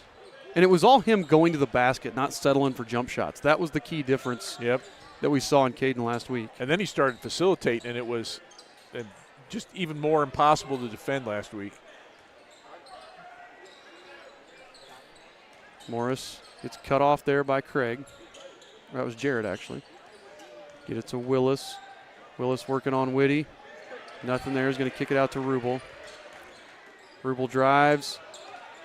That could have been a foul either way on that, and I think the refs saw that and just kind of let it go and didn't call anything because I cringed for a second thinking that was going to be a push-off, and then I thought it was going to be a block. Yeah, maybe a little bit too aggressive on that one. Jarrett finds Whitty. Over here to Craig. Back to Whitty. Whitty drives on Willis. Goes up and in for 2 more, and Whitty's got all 4 of their points so far, and then leads back down to 1 for Eastern Hancock. And Whitty only averages 4 points a game, so he's already at his season average. Morris gets open for 3 and drills it. Royals are 2 of 2 here from 3 to start the game. Yeah, and Bears watching Luke. He rolled his ankle in that Shenandoah game. He's had a week to kind of take it easy on it. We want to see how he goes, if he can still be explosive. Bodie Judge. Wow. Deep 3 from Bodie. Hits that one. It's like every time we pull the lead up to 4, they cut it back down to 1. Yeah, I expected this kind of tight game. Rubel in the corner now. Underhand pass to Charlie. Charlie gets cut off there by Craig. Schilling's going to drive. Nothing doing. Back out Rubel for 3 again. Just off the mark, and that was Bodie Judge with the rebound, and I think that's Schilling. Yeah, Schilling out of position. Still tried to grab the rebound, but he got blocked out pretty effectively. Have a sub or question with the book? I think they were trying to figure out who the foul was. Okay. On. Well, because Willis and Schilling were both there, and the ref flashed a 33 really quick, so I think they just wanted to check. Yeah, I appreciate that, not giving it to the wrong guy. Especially with Willis already having a foul. I don't want a second one there. Craig back to Judge. Pump fake. Shot's no good. Oh, they're going to give it to us. I don't know how you make that call. It looked like it went off both of them. So either way, I think it would have been fair. I'm glad I'm not having to ref. Yep. Morris gets it to Rubel in the corner again. Willis, 16-footer, too strong, rebounded by Whitty. Yeah. The only thing there, I'd like to see him stay and maybe be able to get his own rebound. Craig facilitating everything, running the point just like he does in football. Bodie Judge, 12 feet. The 1-foot step back, no good, but Whitty gets the rebound. And Whitty's fired up. You could tell right now. He's playing ultra aggressive. Although he throws it right to Schilling there. Yeah, the other thing, we played them twice in football, both really close games, and we came out on the winning end, the one that mattered in the sectional. So there's a little bit maybe at least from Whitty wanting to make a statement here. Good active hands there. Rubel keeps it alive, tipping it out to Willis. I like what we're doing to this point. 3 there from Schilling. Off the mark, rebounded by Whitty again. And see who that was guarding him, but. Bad pass by Craig. Oh. They call Rubel on a travel? Let's watch the replay on that. Almost said he walked into his. He did, yeah. Yeah, that's tough, though. Full speed momentum and have to try to stop on a dime. That's hard. Unfortunate. Got a piece of trash over there on the floor. Yeah. Yeah, good hustle to get back and steal that pass, but then give it right back on the turnover. So 3 minutes, 16 seconds left here in the first. Eastern Hancock leads by a point. This is good. The last couple games we've trailed early on as they find Matt Carpenter, who just checked in. He replaced Bodie Judge. Carpenter's another big body there to throw at Rubel. So they've got a couple big bodies that, Rubel might have a big guy usually, but if one gets in foul trouble, they've got another one to send at him, which makes it hard on him. Oh, Charlie got Craig in the air. Spins in and gets the roll. Nice take by Charlie Halcomb good there. Strong move. He gets on the board. Royals back on top by a point.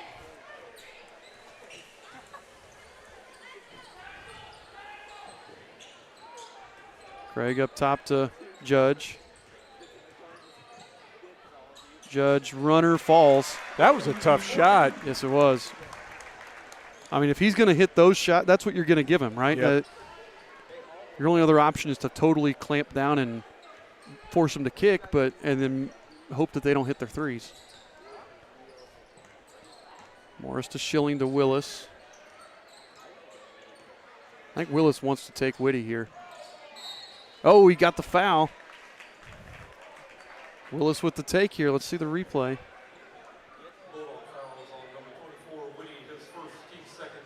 And Nick just dropped that right arm.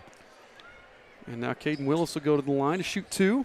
And Caden's got those long arms. I mean, to do that on the left side as a right-hander and scoop it, it's almost got like Inspector Gadget arms.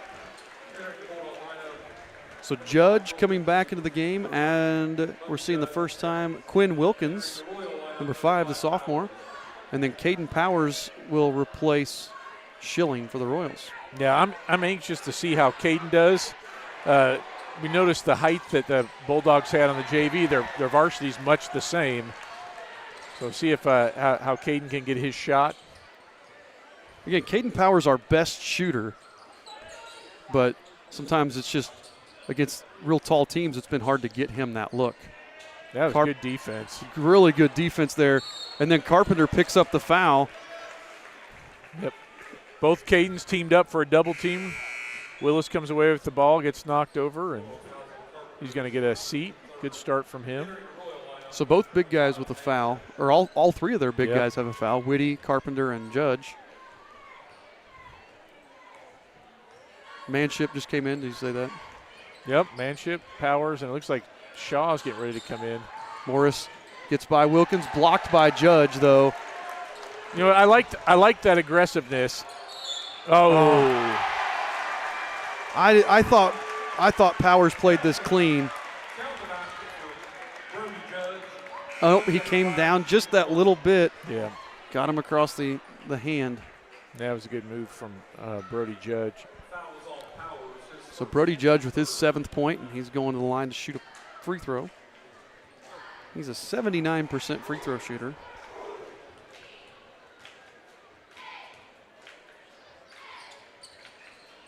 No good. Carpenter gets the putback.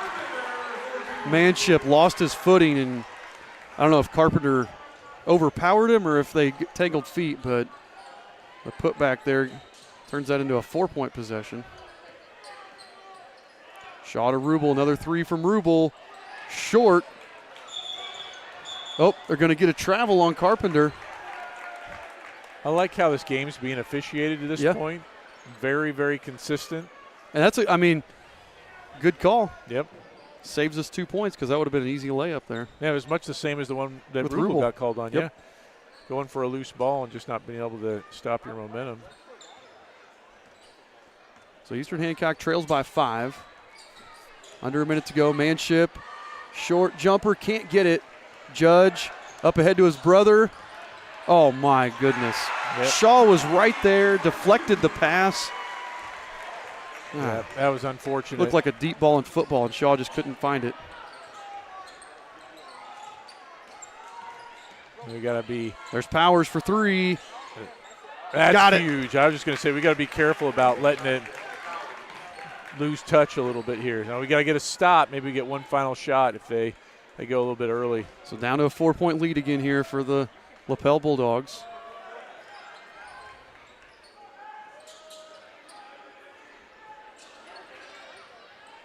They get it in. Carpenter lost it. There we go. I want to laugh. Morris looked over at Beckel and said, one shot. Got 10.7 seconds. No, we want to shoot it as fast as possible.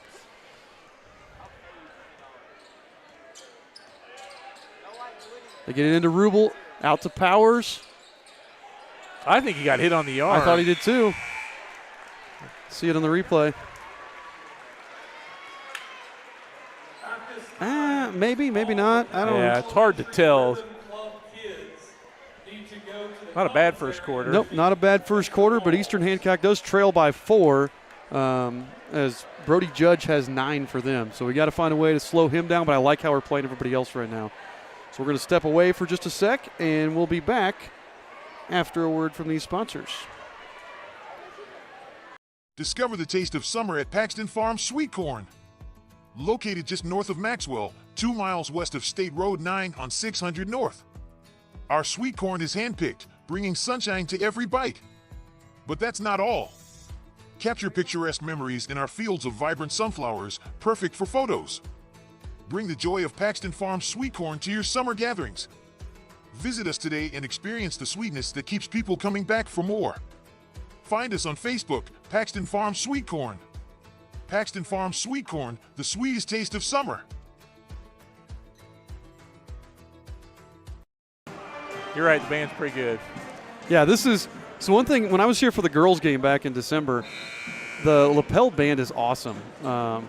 They really get into it. This is it's not like they're not just here for the game or for, to play their instruments. They are having fun, and they impact the game. The girls' game, they did a drum line at halftime. It was really nice. cool. Judge back to his brother. 3 on the way. Good from Bodie Judge. And that's what we got to be careful of. And that was just a little, ball screen. We helped on Brody because he's been killing us getting to the paint. And his brother drilled it. Powers finds Morris on the curl. Morris gets cut off. Right idea. Mm-hmm.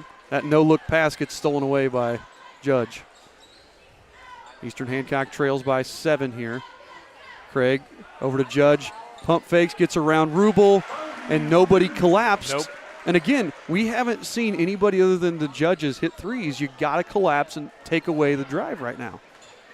9-point Bulldog lead. Shaw with the ball out on the wing. Shaw nearly loses the handle. Almost got a double dribble there, but the official said he lost control. Powers to Rubel. Rubel over Judge. No. Manship with the tip, but Whitty had the position.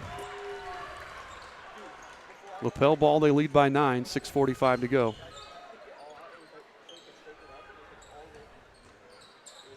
Brody Judge, Euro steps around. Rubel with the nice job defending it and then pulls down the board. He was looking for a foul on that one because that was a wild shot. Whitty deflects it. Another steal there for the Bulldogs. And we're starting to get sloppy. Yeah. The last couple possessions have felt rushed to me on offense. Yes, I agree. That's a good term for it. Judge nearly traveled with it there. Gets to his brother, Bodie Judge. Off the mark, but nobody put a body in Whitty. Yep, come on, man. It's another offensive rebound. Craig kicks to Judge. Step back three, no. You know, that time Eli got the best of it. They pull each other down. We got them out of – right now they are totally lost in defense. Yep, there it is. Nobody's on Morris. Oh, that looked good from here. I know. Right now, if we can get a turnover, we can force them in transition. They are slow to get back to their guy on defense. We got to take advantage of that. We want to push the pace. I don't mean but get into our offense quickly. Yep. Judge. Oh. That was an acting job. They said Shaw came down on him. Yeah, it looked to me like Judge threw himself into Garrett. So Brody Judge will go to the line. He's 0 for 1 here tonight, so he'll have 2 more.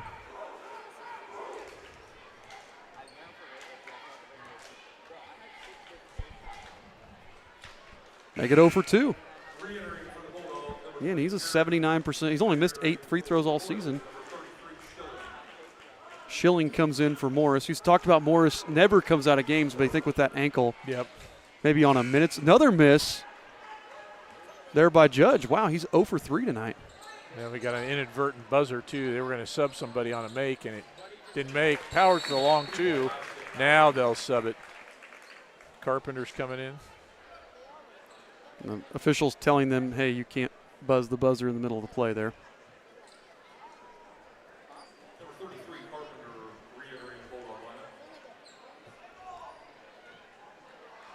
Keeps looking at the scoreboard, too. I wonder for I just changed the time. Maybe the clock didn't start. Yeah, it could be. So there they added their 2 points. So 22-15. Again, a 7-point deficit now for the Royals. Get it inside to Whitty. And he traveled with it. There we go. He was pump faking, trying to get manship in the air. He did, but he scooted the feet first.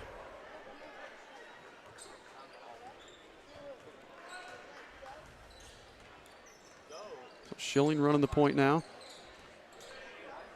He's guarded by Jarrett.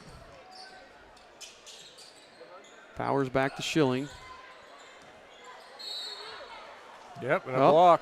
That's Carpenter's second.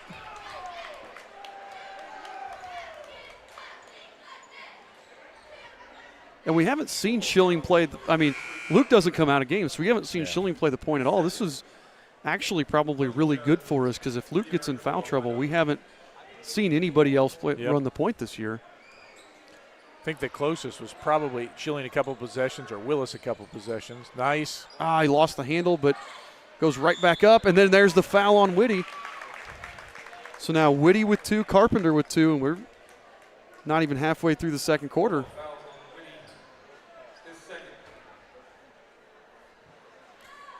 And it's Caden being aggressive inside.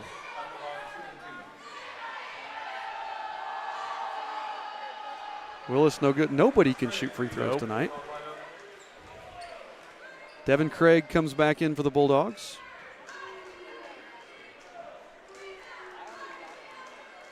Whitty's going to check out. So quick rundown for the Royals. You've got Rubel, Schilling, Willis, Powers, and Shaw. And I can promise you this is the first time this group of 5 has been on the court this year together. Yeah. Willis hits the second, so down to a 6-point lead now for the Bulldogs.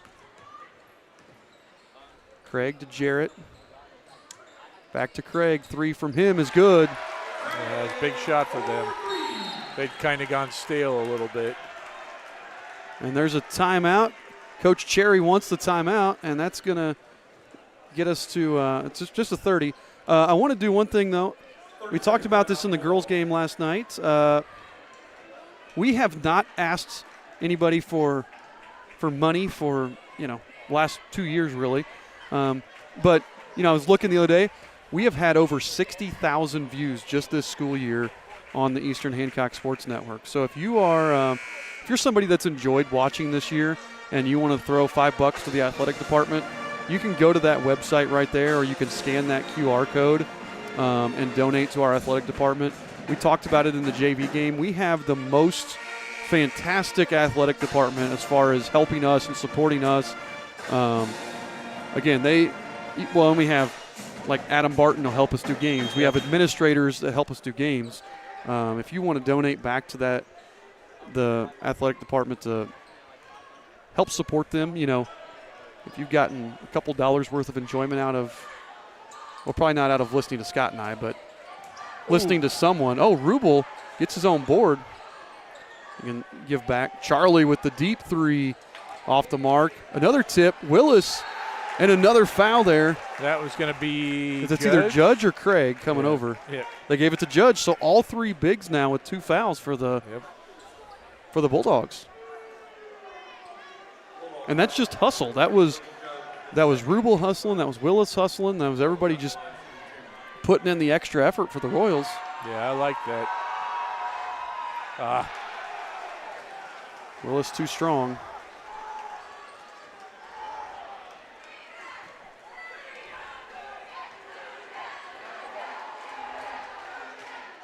Second one's good. 8-point lead now. But again, all 3 bigs with 2 fouls. That's crucial going forward as Judge stays in the game. So we'll see if we can go at him and attack him. Oh, they're going to get the foul on the floor before. Who'd they call? I think that's Charlie. Yeah. Yeah, Charlie Halcomb. They're going to say bodied Judge as he was attacking the basket. Charlie didn't agree, at least by the look on his face.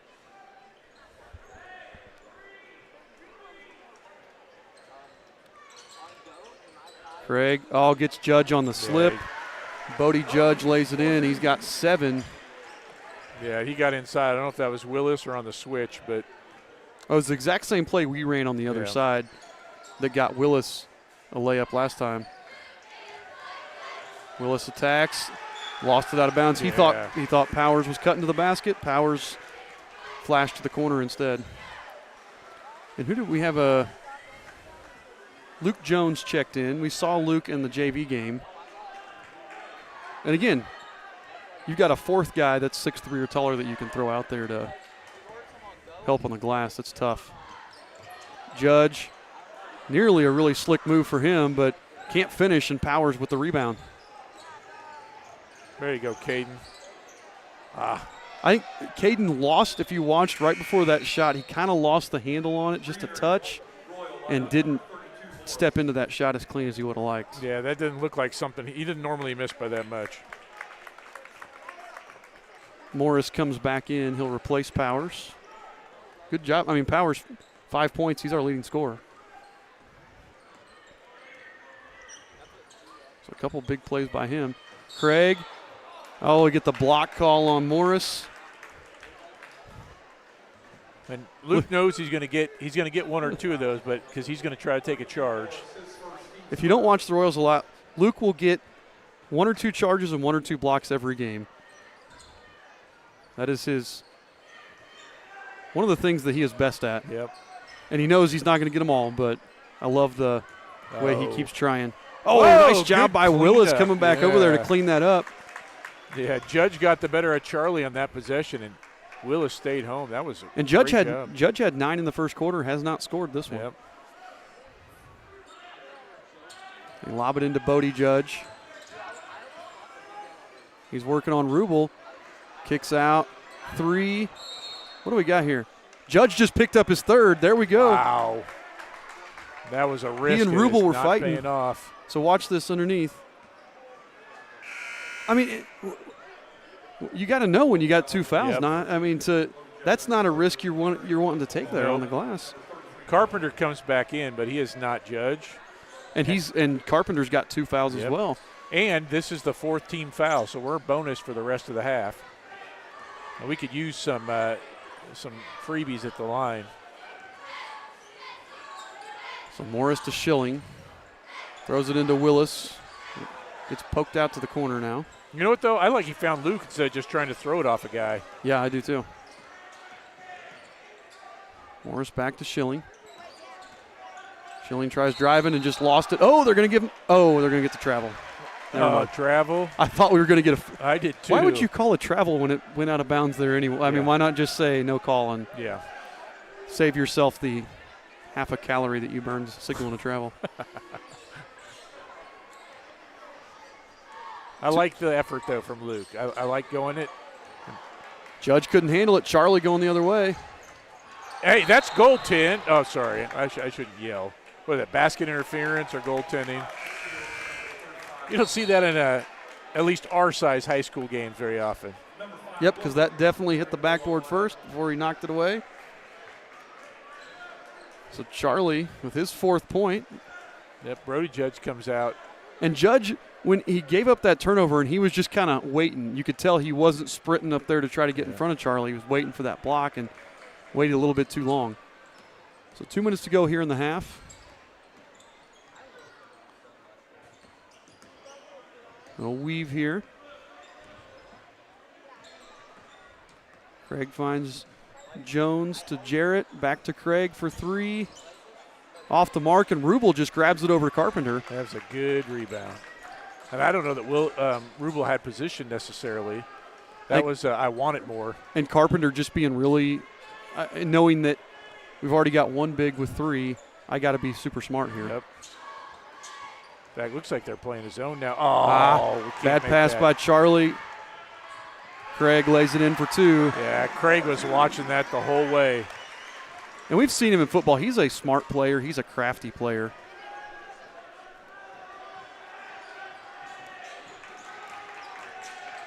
Willis, and then he caught, that was.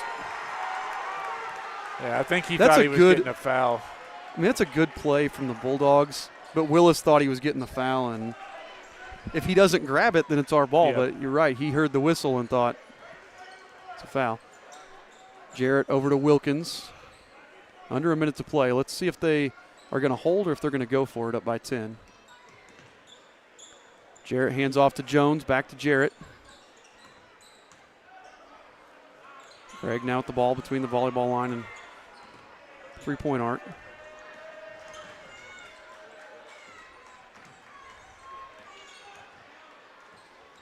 Carpenter they're doing a nice job running the clock down. That's 30 seconds already. You know, when we do it, I feel like a lot of teams just let us hold. Yep. We are not letting them hold.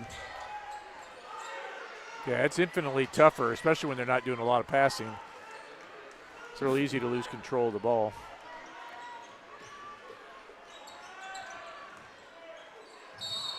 Craig there, Luke gets the charge call.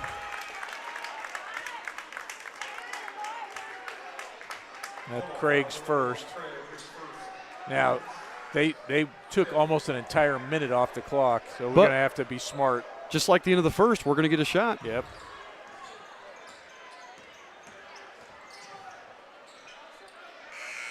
Rubel shot, no good.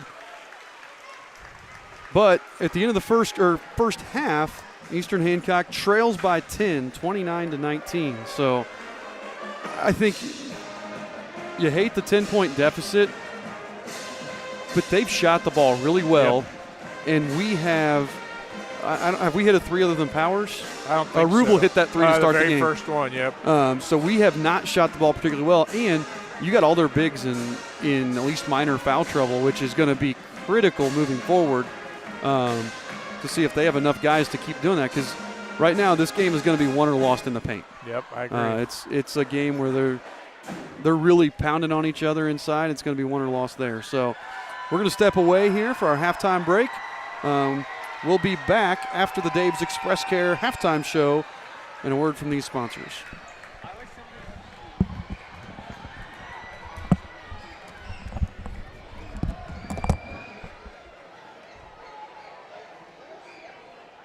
Looking to give your car that sparkling clean shine it deserves? Look no further than Dave's Express Care Car Wash. Conveniently located at 1749 West Main Street in Greenfield, Dave's Express is your family-owned and operated car wash destination.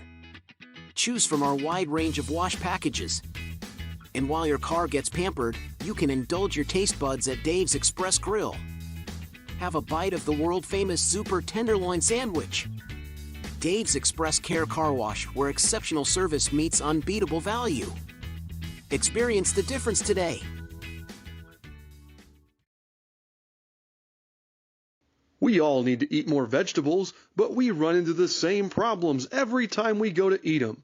Carrots and peas just have no flavor. Beans and Brussels sprouts have side effects that will send children running in fear. But there is one vegetable that everyone loves. It's corn. And when it comes to corn, there's only one name to trust: Paxton Farms. Paxton Farms sweet corn has been your go-to source of corn in Hancock County for years. So head on down and grab some. And when you think of corn, think Paxton Farms. I'm Mason Gillis, sixth man for the Big Ten champion Purdue Boilermakers. I know what a winning team looks like, and that includes hard work and dedication, just like the team at 9 Star Connect. 9 Star is a different kind of company, and the difference is you. It's time for the Commissioner's Corner, an exclusive weekly conversation about Indiana high school sports with the Commissioner of the IHSAA, Paul Neidig. Now for an up-to-the-minute report about what's happening in the constantly changing world of high school sports, here's Coach Bob Lovell with Commissioner Paul Neidig. It is your weekly conversation with the Commissioner. It's the Commissioner's Corner. I'm Brendan King, filling in for the Coach Bob Lovell. Welcoming on the busiest guy you know. That's the Commissioner of the IHSAA, Paul Neidig. Paul, great to be with you as always, and I know doing scoreboard updates on Indiana Sports Talk over the last few weeks, one fun thing that always pops up, county and holiday tournaments. You yourself, Paul, as a former player playing in those where it's either multiple games in one day or you're going back and forth to the gym every single day. What do those mean to you? Well, I think it's really a great time of the year, Brendan. It's coaches you for a moment you take away the school aspect, which is the most important thing that we do, but you take that out of the day to day for these student athletes, and it puts a coach in a gym with student athletes, and it gives them a chance to really work on the game over break. And I think that's what's really important for me. And we've seen. Basketball in Indiana is certainly in great shape, but we've seen the number of holiday tournaments across the state have jumped up to they're everywhere. I think I mapped out where I could have seen like 27 games if I would have stayed on it between the end of Christmas and New Year's. But when we went to 22-game schedule, we really saw an increase in the number of holiday tournaments. But it's just a great time of year. It's a chance to focus on family, friends, and basketball. Well, it's a community aspect, right? Because not only are the kids on break, likely the people in the community are on a holiday break from work, or at least a little bit, right? So it gives them a chance to catch a game. It does. It's just it's a more relaxed time for as we all try to make a living working, and it gives you a chance to have a few days off and go in the gym and watch your local high school team. I know guys that go out and they'll sit in the gym all day long and just watch game after game after game, just because. And I say guys, people. That's certainly there's a lot of women in this state that love this game too. But I see it's just a great time of year. Paul, coming up January the 21st, hard to believe it's already here, the 49th annual IHSAA Girls Basketball State Tournament Pairing Show. Bob Lovell, Greg Rakestraw will be there. Man, this always comes up quick, doesn't it? It does.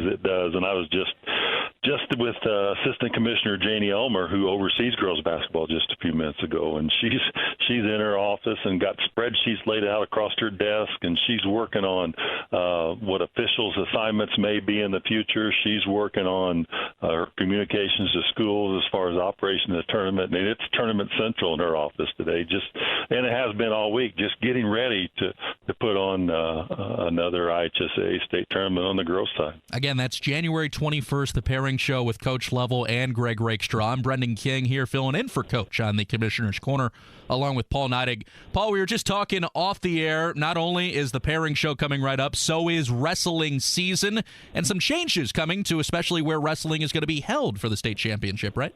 Yeah, the beginning of the tournament, as we walk through the sectionals, regional, and semi-state, they're going to look much like they have in the past, similar locations. But we did have to make a change due to a little thing called the NBA All-Star Game, and certainly, that event's just phenomenal, and it's great for our state and the city of Indianapolis, and our sponsors are our friends, Pacer Sports and Entertainment, came to us a while and said, "Hey, we want to be able to do this," and we didn't. We just got to look and see. We just found a place to go wrestle a state championship, and we're going to do that this year in Evansville. And so we're going to go to Evansville, and we're going to have the whole state and let Evansville put their best foot forward, like Fort Wayne and other states or other communities have done over the years. And we've had to move tournaments, and I think Evansville, I know they're ready. It's my hometown. Right. That's a wrestling hotbed, and we got people that are already. I think a couple of them may be lined up outside the door waiting for that tournament here in about 6 weeks. It is going to be a hop-in time for sure. I'm Brendan King on the Commissioner's Corner with Paul Neidig. Paul, always appreciate the time. It's great to catch up with you, my friend. Thanks, Brendan. We'll see you in the gym somewhere. Thanks for listening to The Commissioner's Corner with IHSAA Commissioner Paul Neidig and Coach Bob Lovell. And thank you for your continued support of the high schools in your community. Not everyone can be a champion in high school sports, but everyone can be a champion of high school sports. That's right. Fans and parents can be champions. Coaches and officials, educators, and the media can all be champions of high school sports. I'm Paul Neidig, Commissioner of the IHSAA. And I'm Assistant Commissioner Janie Ulmer. Being a champion of high school sports is about so much more than winning and losing, setting records, or raising trophies. It's about supporting the mission of education-based athletics, preserving the opportunity for student athletes to grow and develop in the second classroom, and to protect high school sports for future generations to come. Champions of high school sports are just one of the many reasons that education-based athletics in Indiana are so special. And the easiest way to be a champion is by buying a ticket to your high school's athletic event. This is showing support. This is championing high school sports. This is your IHSAA. High-speed internet is integral to everyday life, is really the foundation of what modern life is all about, trying to make our lives better here in Hancock County. 9-Star is a different kind of company, and the difference is you. In high school sports, there are some things more important than winning. Like helping student athletes build character, become better people, and prepare for life. I'm Brian Lewis. And I'm Chris Kaufman. We're both Assistant Commissioners of the IHSAA, and we believe the purpose of high school sports is much greater than what the scoreboard says. It's about teaching. It's about growth. It's about developing the whole person, not just the athlete. That's our number one priority. Every sport, every student athlete, every day.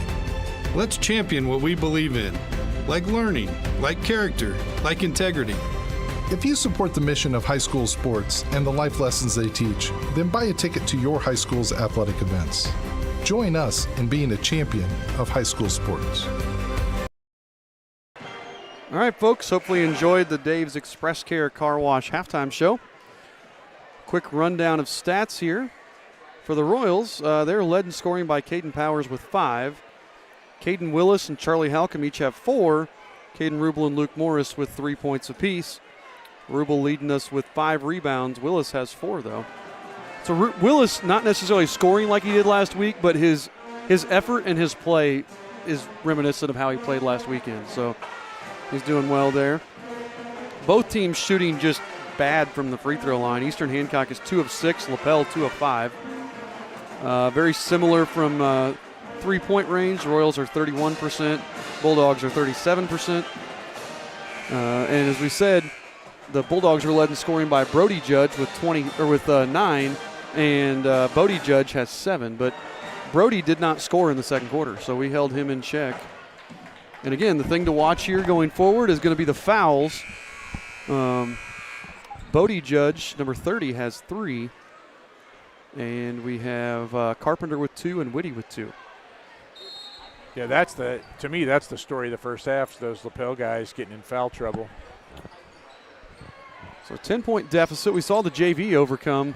They had a 17-point deficit and cut that down pretty quickly. So see if the varsity can handle that. Pass is tipped away and stolen by Craig. I wonder if that was going to one guy and we had another kid put his hand on it thinking it was coming to him. It looked like an awkward exchange. Yeah. Craig with it up top, guarded by Morris. And again, we see normally Morris would be guarding Judge, but with that ankle, probably a little bit of a strategy difference. Bodie Judge for 3, leaves it short, and Charlie Halcomb there for the rebound. And Bodie's a good 3-point shooter, but he's only hit 1 so far tonight. Willis gets it into Rubel. I like that play. Yep, that's exactly what he did. Go right at Judge with the 3 fouls. Brody traveled with it. And kind of a ugly start, a couple turnovers here for each team to start the second half. But I like what you said. Go right, high post to Willis, dump it down to Rubel. It lets Rubel get position while everyone's focus is on Willis. Yep.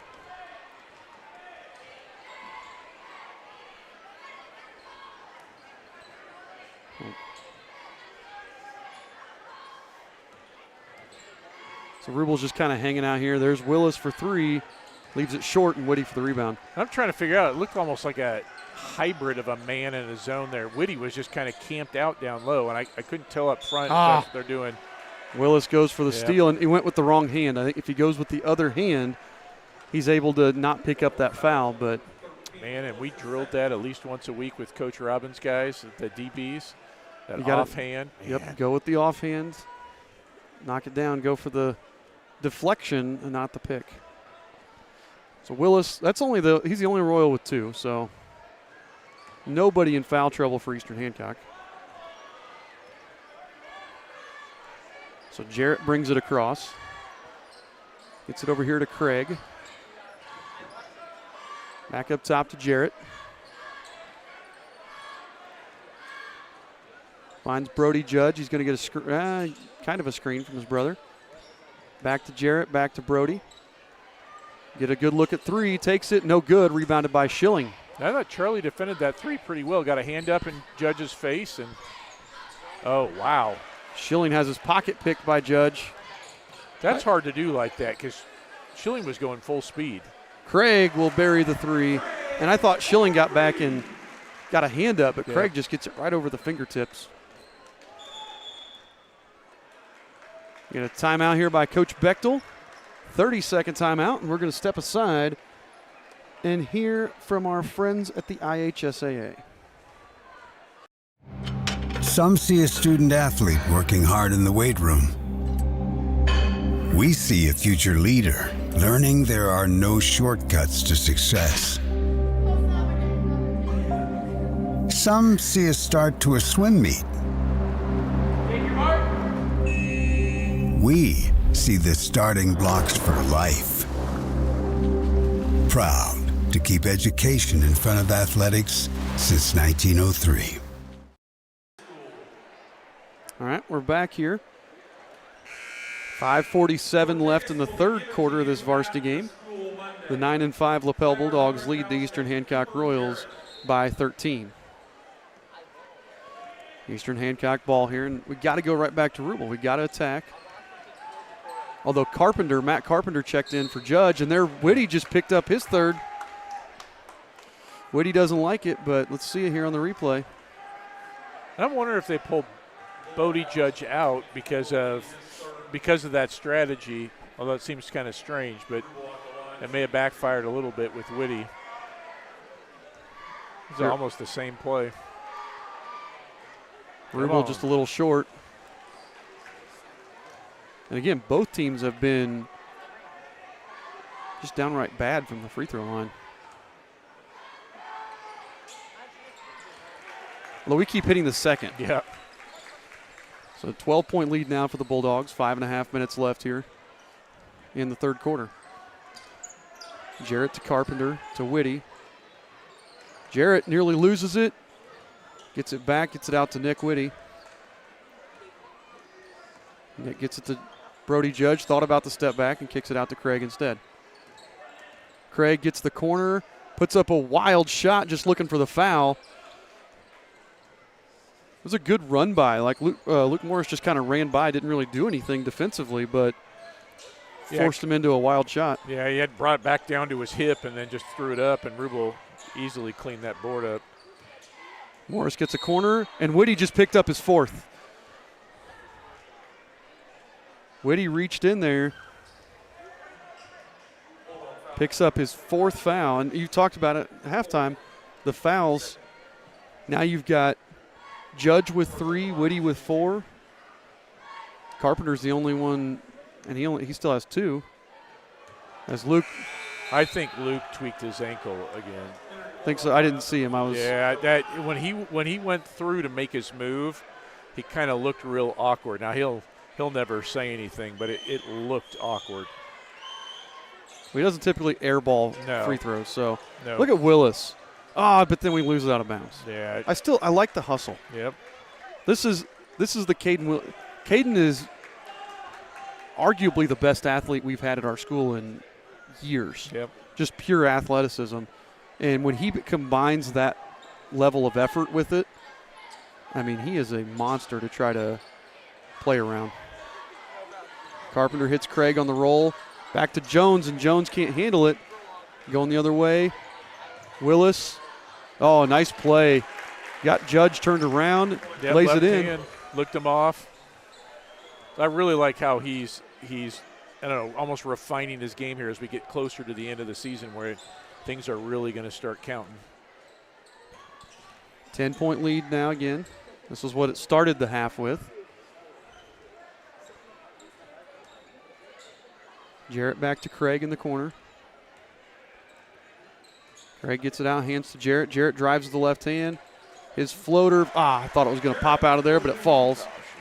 Jarrett gets his first points of the game. And again, see if we can go back in here. Now we got Willis posting up. There we go. Willis is going to drive. Gets Jones up in the air. Just left it a tiny bit short.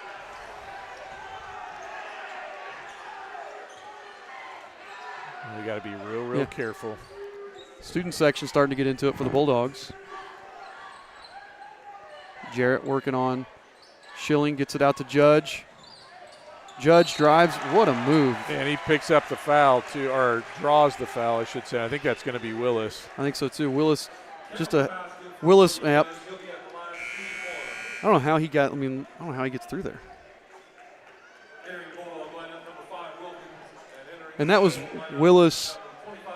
Willis saw it the whole way, but there he went for the swat instead of going to get in front and trying to take the charge maybe. Yeah, but unfortunately, that's Caden's third, so he's going to get some time off the floor. And do we see Bodie Judge check back in? He'll replace Jones.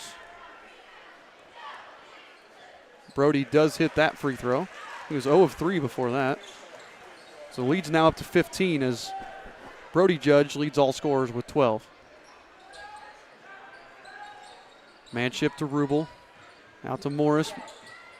Morris cut off, back out to Rubel. And again, they're just lost on defense right now. Manship, what a hustle play by Manship, and then he draws the foul. He went crashing into the band. I was going to say, took out a music stand. And although that arguably could have been a foul on Manship if you watch this replay.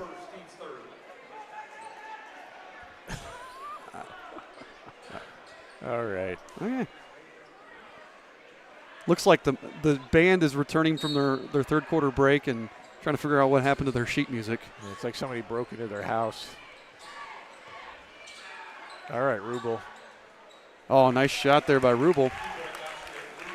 And we really need Rubel. Like we really need to go through Rubel at this point. Let him pass it back out. If he thinks he can take it, then he needs to take it.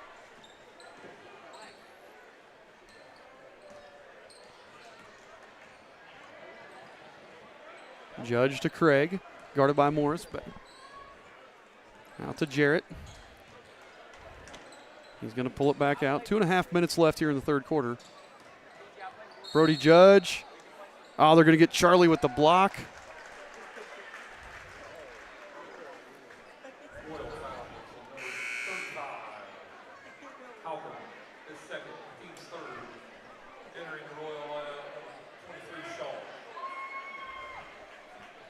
Garrett Shaw comes in to replace Morris.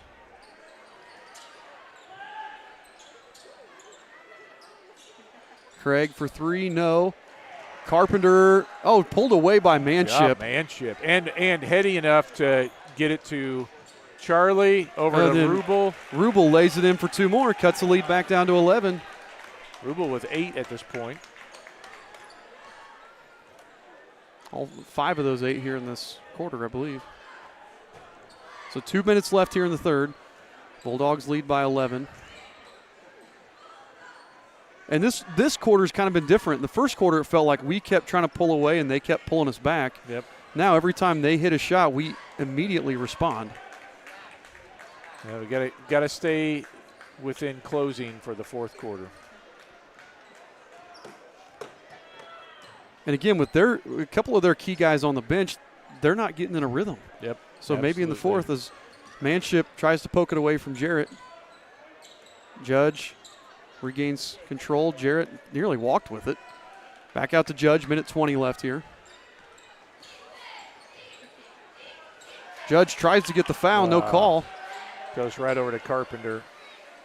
Good shot there by Quinn Wilkins, his first basket of the game. Yeah, I mean, we played great defense on Judge, but ball bounced right into Carpenter's hands. Now you got Carpenter fronting Rubel. What we got? Yeah, I knew that was coming. I knew he was going to make that call. You watch it here. I'm not sure that it was a charge. I mean, I can see watch it. The shoulder. Rubel does drop the shoulder if you watch it. It looks kind of awkward, though, because of where Rubel had to jump for it. Yeah. Was that Carpenter? That was Carpenter. It was underneath Rubel when he came down after he had to jump for the pass. Carpenter can't hit the layup, though, and Rubel grabs the rebound. Still a 13-point game, 40 seconds left here. Powers to Rubel, 3 on the way. Perfect. And Rubel, the first player in double figures for the Royals. He's got 11. We're right back where we started at the end of the half. Yep. 10-point Bulldog lead. Jarrett out to Wilkins, to Craig with 18 on the clock. And the last 2 times we've been able to stop him and get a look to end the quarter. Let's see if we can do that here. Craig out to Wilkins, his 3 off the mark. Carpenter with the rebound. Craig back to Wilkins. Hoists one, no. And it falls innocently to the floor. And yes, Luke is, I believe now, 1 charge away from the season record for charges. Wow. Although I'm not sure. I was talking to Coach Paxton. I don't know how long we've been keeping charges as an official stat. Okay. So, because I was talking to somebody about this, and they said that they thought that there was a couple guys in the 70s that had like averaged a charge a game or 2 charges a game. That would be impressive. And I don't know when we started keeping those stats, but yes, I believe officially he is now 1 charge away. This is, again, we got the drum line out here for Lapel. The band and cheerleaders are getting into this. I'm not sure what the band is doing, but it looks fun.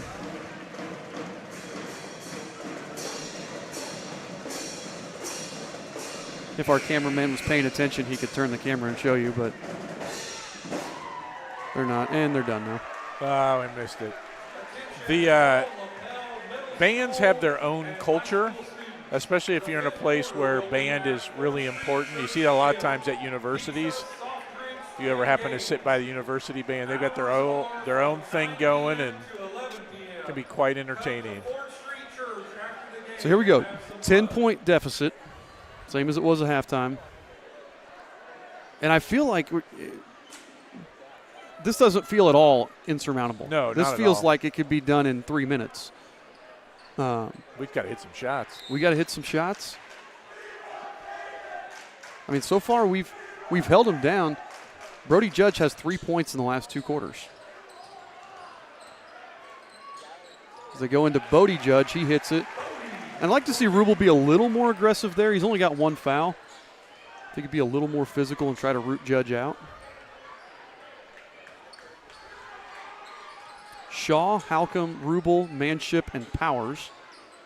This is another interesting lineup. Yep. Manship gets Good the play. corner. I love that handoff play there. Yep, that was good offensive set. One thing we've seen different between Coach Aaron Spalding and Coach Brett Bechtel, Coach Spalding was much more of a free-flowing. I think Bechtel's best stuff comes off called sets. Yeah. That's where we see the most success. Spalding was more motion offense, just free-flowing and let things develop. Okay, minute gone here. Still 10-point game. Jarrett with the ball up top. Gets it over there to Judge, lobs it into Carpenter. Carpenter blocked by Manship. Gets it to Bodie Judge. Left-handed hook shot, no. And again, Manship just used his body to push Carpenter out of the way. Yeah, there's a lot of battles going down on the blocks. Got a little cute with that pass, tried to thread it. Jarrett comes away with it. Got 171 fans watching tonight, Scott. Thanks for watching. Bodie over to Carpenter. Now to Brody Judge. Over Charlie Halcomb. He hits another 3. And Charlie's done a nice job because Brody hit a couple of good shots early and then has not done a whole lot since. Yeah. We got a timeout on the floor, and we're going to do our Dave's Express Care trivia question.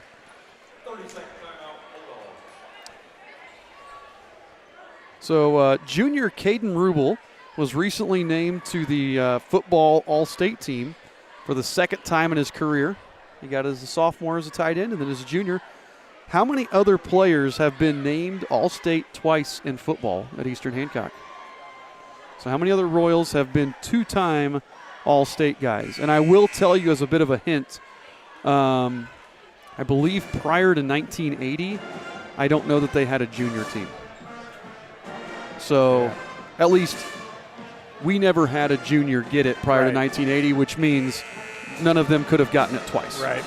So how many guys have been all-state twice in football at Eastern Hancock? Well, I know we have somebody on the picture wall that's up there twice. We took him down and just put 2 years on there for Okay. him. So if you can think, and bonus points if you can guess their names. 2-time all-state guys. Yeah, I just blanked on that guy's name, but I know where he's the principal.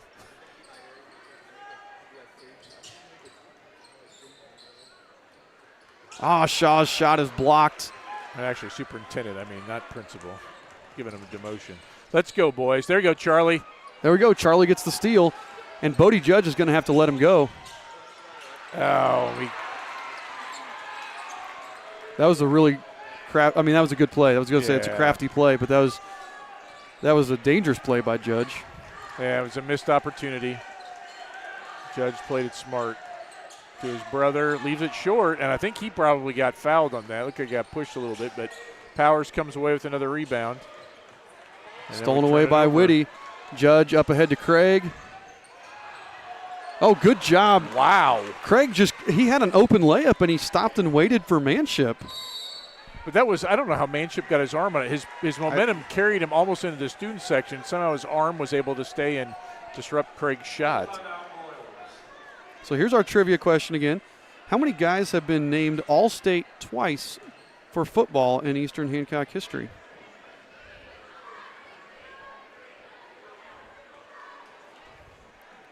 So again, it's tricky because there's the Coaches Association, there's the AP, and throughout the years there were always different ones doing it. It's only been the last 30 years that we've really been consistent with that.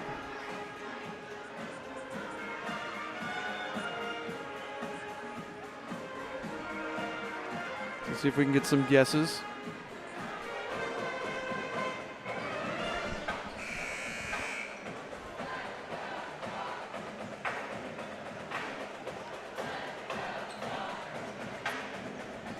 Eastern trailing by 13. Got a couple guesses.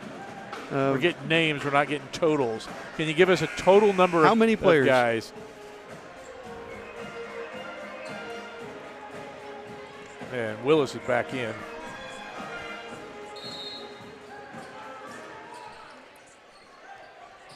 So Morris, Willis, Halcomb, Shaw, and Rubel for the Royals now. Rubel catches it, hits the diving Willis, puts up the shot, and that's either Judge's 4th or Witty's 5th. Judge's 4th as Willis gets the basket and the foul. So they got Witty and Judge, Bodie Judge playing with 4 fouls. Just under 5 minutes to go. Willis hits it. And Bodie is coming out. Oh, no, he's not. Who did I say? I thought I saw him come out.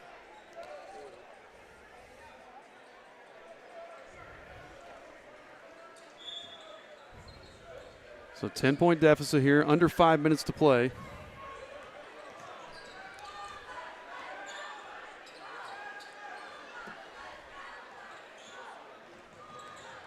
Jarrett kicks it out to Judge.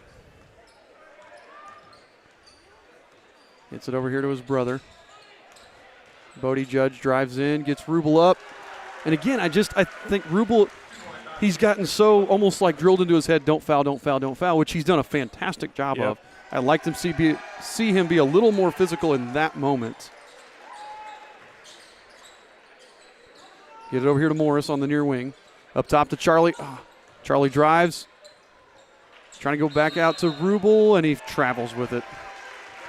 Some good guesses. People say 4, 5, 6, 3. If you want to guess some names, too, I've had Whitaker. I'm not sure if that's Trent or Joby that they're guessing. Jeremy Weishart. Cooper Henderson, some good guesses. Inez is guessing Jacob Eischen. Oh, that's sweet. I don't know if that's that's sweet. A real guess, or Craig taps it out of bounds and it'll go back to the Royals.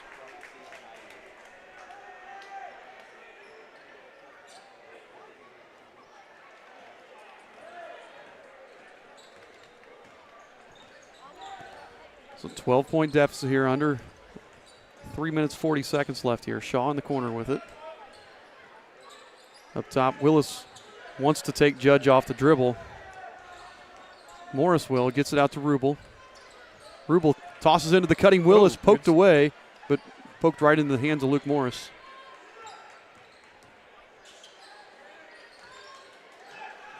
Willis step back 3, too hard, and Craig gets the rebound. Again, Eastern trails by 12 here.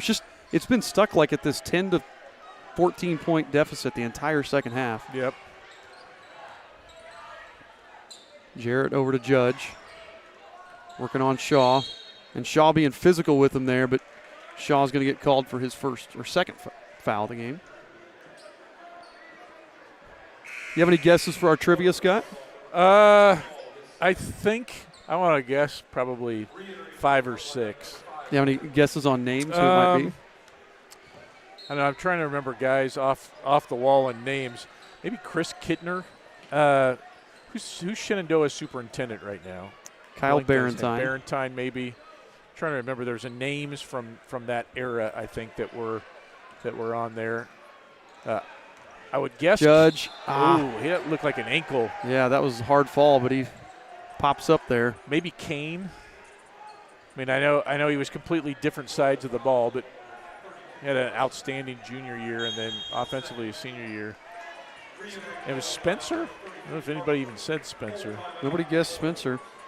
I can't remember what his junior year was either. I like the Cooper Henderson guess. I think that's good. So here's our official. Now, I will say this. There's a couple years where they didn't do all-state teams, or if they did, I could not find them in any newspaper. So officially there were 4 other players that have been named all-state twice. Okay. Chris Kentner, Tyler Lawyer, Spencer Gilbert, and Cooper Henderson. All right. Sorry to short you, Tyler. I don't think you're listening, but. So Those are the ones now. If somebody has all-state teams from other years that I don't have record of, then by all means get them to me because I'm missing a lot. The Coaches Association didn't start doing it until 99. And prior to that, it was the AP. Yeah. And so that's why, and then now the AP doesn't do it anymore. So those are my 4. So Rubel makes the 5th player to be a 2-time All-State officially, or unofficially, I guess. Yes, I thought Barentine as well, but I could not find any. Yeah, so it was Kittner that I was thinking of. Then I knew one of the two. Now, I remember seeing the two pictures up. I don't think I have the All-State team from '86, so he might have been on there. So Bulldogs to inbound here. Rubel pokes it away from Carpenter. All right. Well, it's getting late early here. We gotta start getting stops and making buckets. And defensively, we've played really well. I mean, 46 points. We're right at basically what we give up on average against a really good team. We're right there. It's just offensively we have not been able to score. Charlie picked up that foul there, his 3rd. It's our 3rd as a team, so something to watch out for. 2 more, and they're going to be shooting free throws. So Quinn Wilkins. Dangerous pass into Judge. Back out to Craig.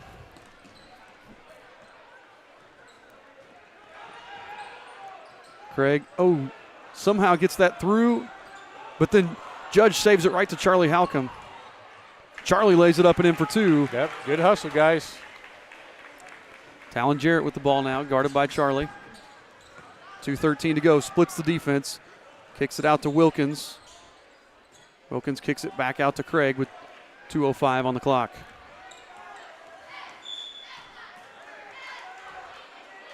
Foul there on Shaw. John Collins says Kittner was All-State for kicking. It was actually punting. All right. He was an All-State punter.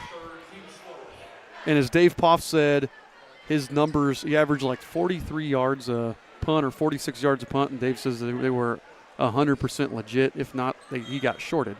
Wow. I want to know if John just went to Chris Kittner's Wikipedia page to find that out. Possibly. Wilkins lobs it into Craig.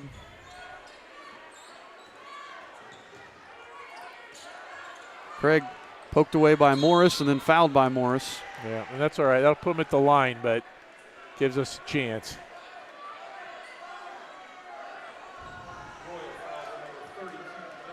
And because, Craig's only a 65% free throw shooter. Starting point guard, he's only been to the line 20 times this year. Or only attempted 20 free throws, so only been to the line 10 times. Bodie Judge getting set to come back in for the Bulldogs, too. As is Whitty. Craig knocks home the first.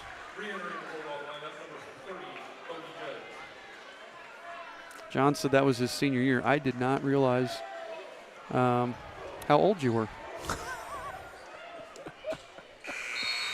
That was the year I was born. There you go.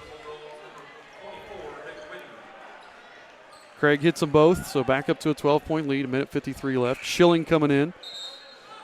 Schilling, you got to get Schilling and Powers in for the three-point shooting. And Luke toughing it out. You can see it's just taking a toll on him. So this is our best shooting lineup right now.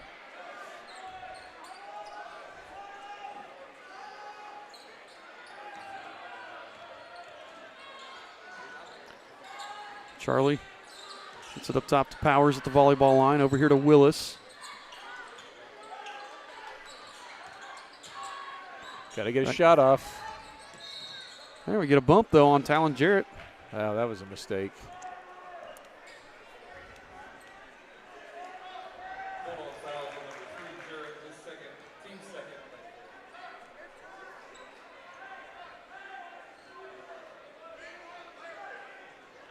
They get it into Schilling. They swing. Oh, man. Jarrett got up there because I thought we were going to get Charlie for an open look for three in the corner. Yeah. Good deflection there. Nice hands by Schilling. Have Craig coming back in. And Carpenter will have a seat. And Quinn Wilkins coming back in for, who's that? Jarrett?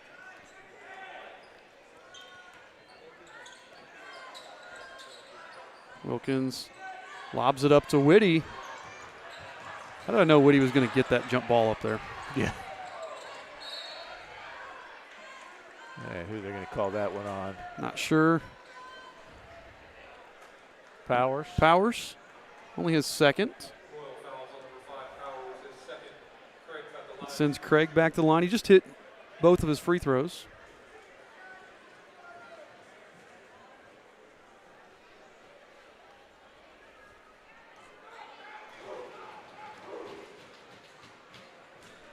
Hit that one too. There's not been a lot of free throws attempted this game, actually. This has been a kind of weird game. Very uneven throughout. Knocks them both in. Talon Jarrett's going to come back for him.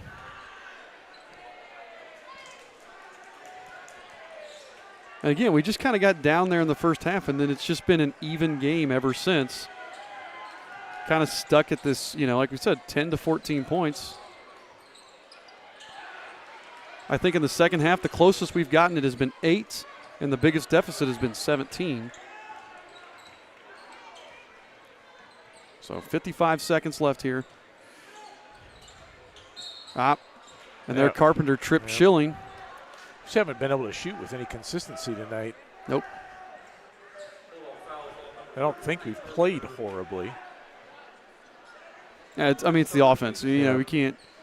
36 points isn't going to get it done against a really good team like this. They throw it up ahead to Jarrett.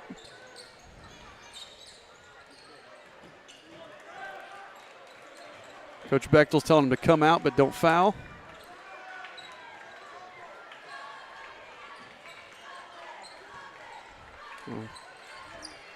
We're just going to play tight D, trying to get a steal here, and I guess Whitty's going to lay it in. Gave up the layup there. Schilling steps into the three, buries it.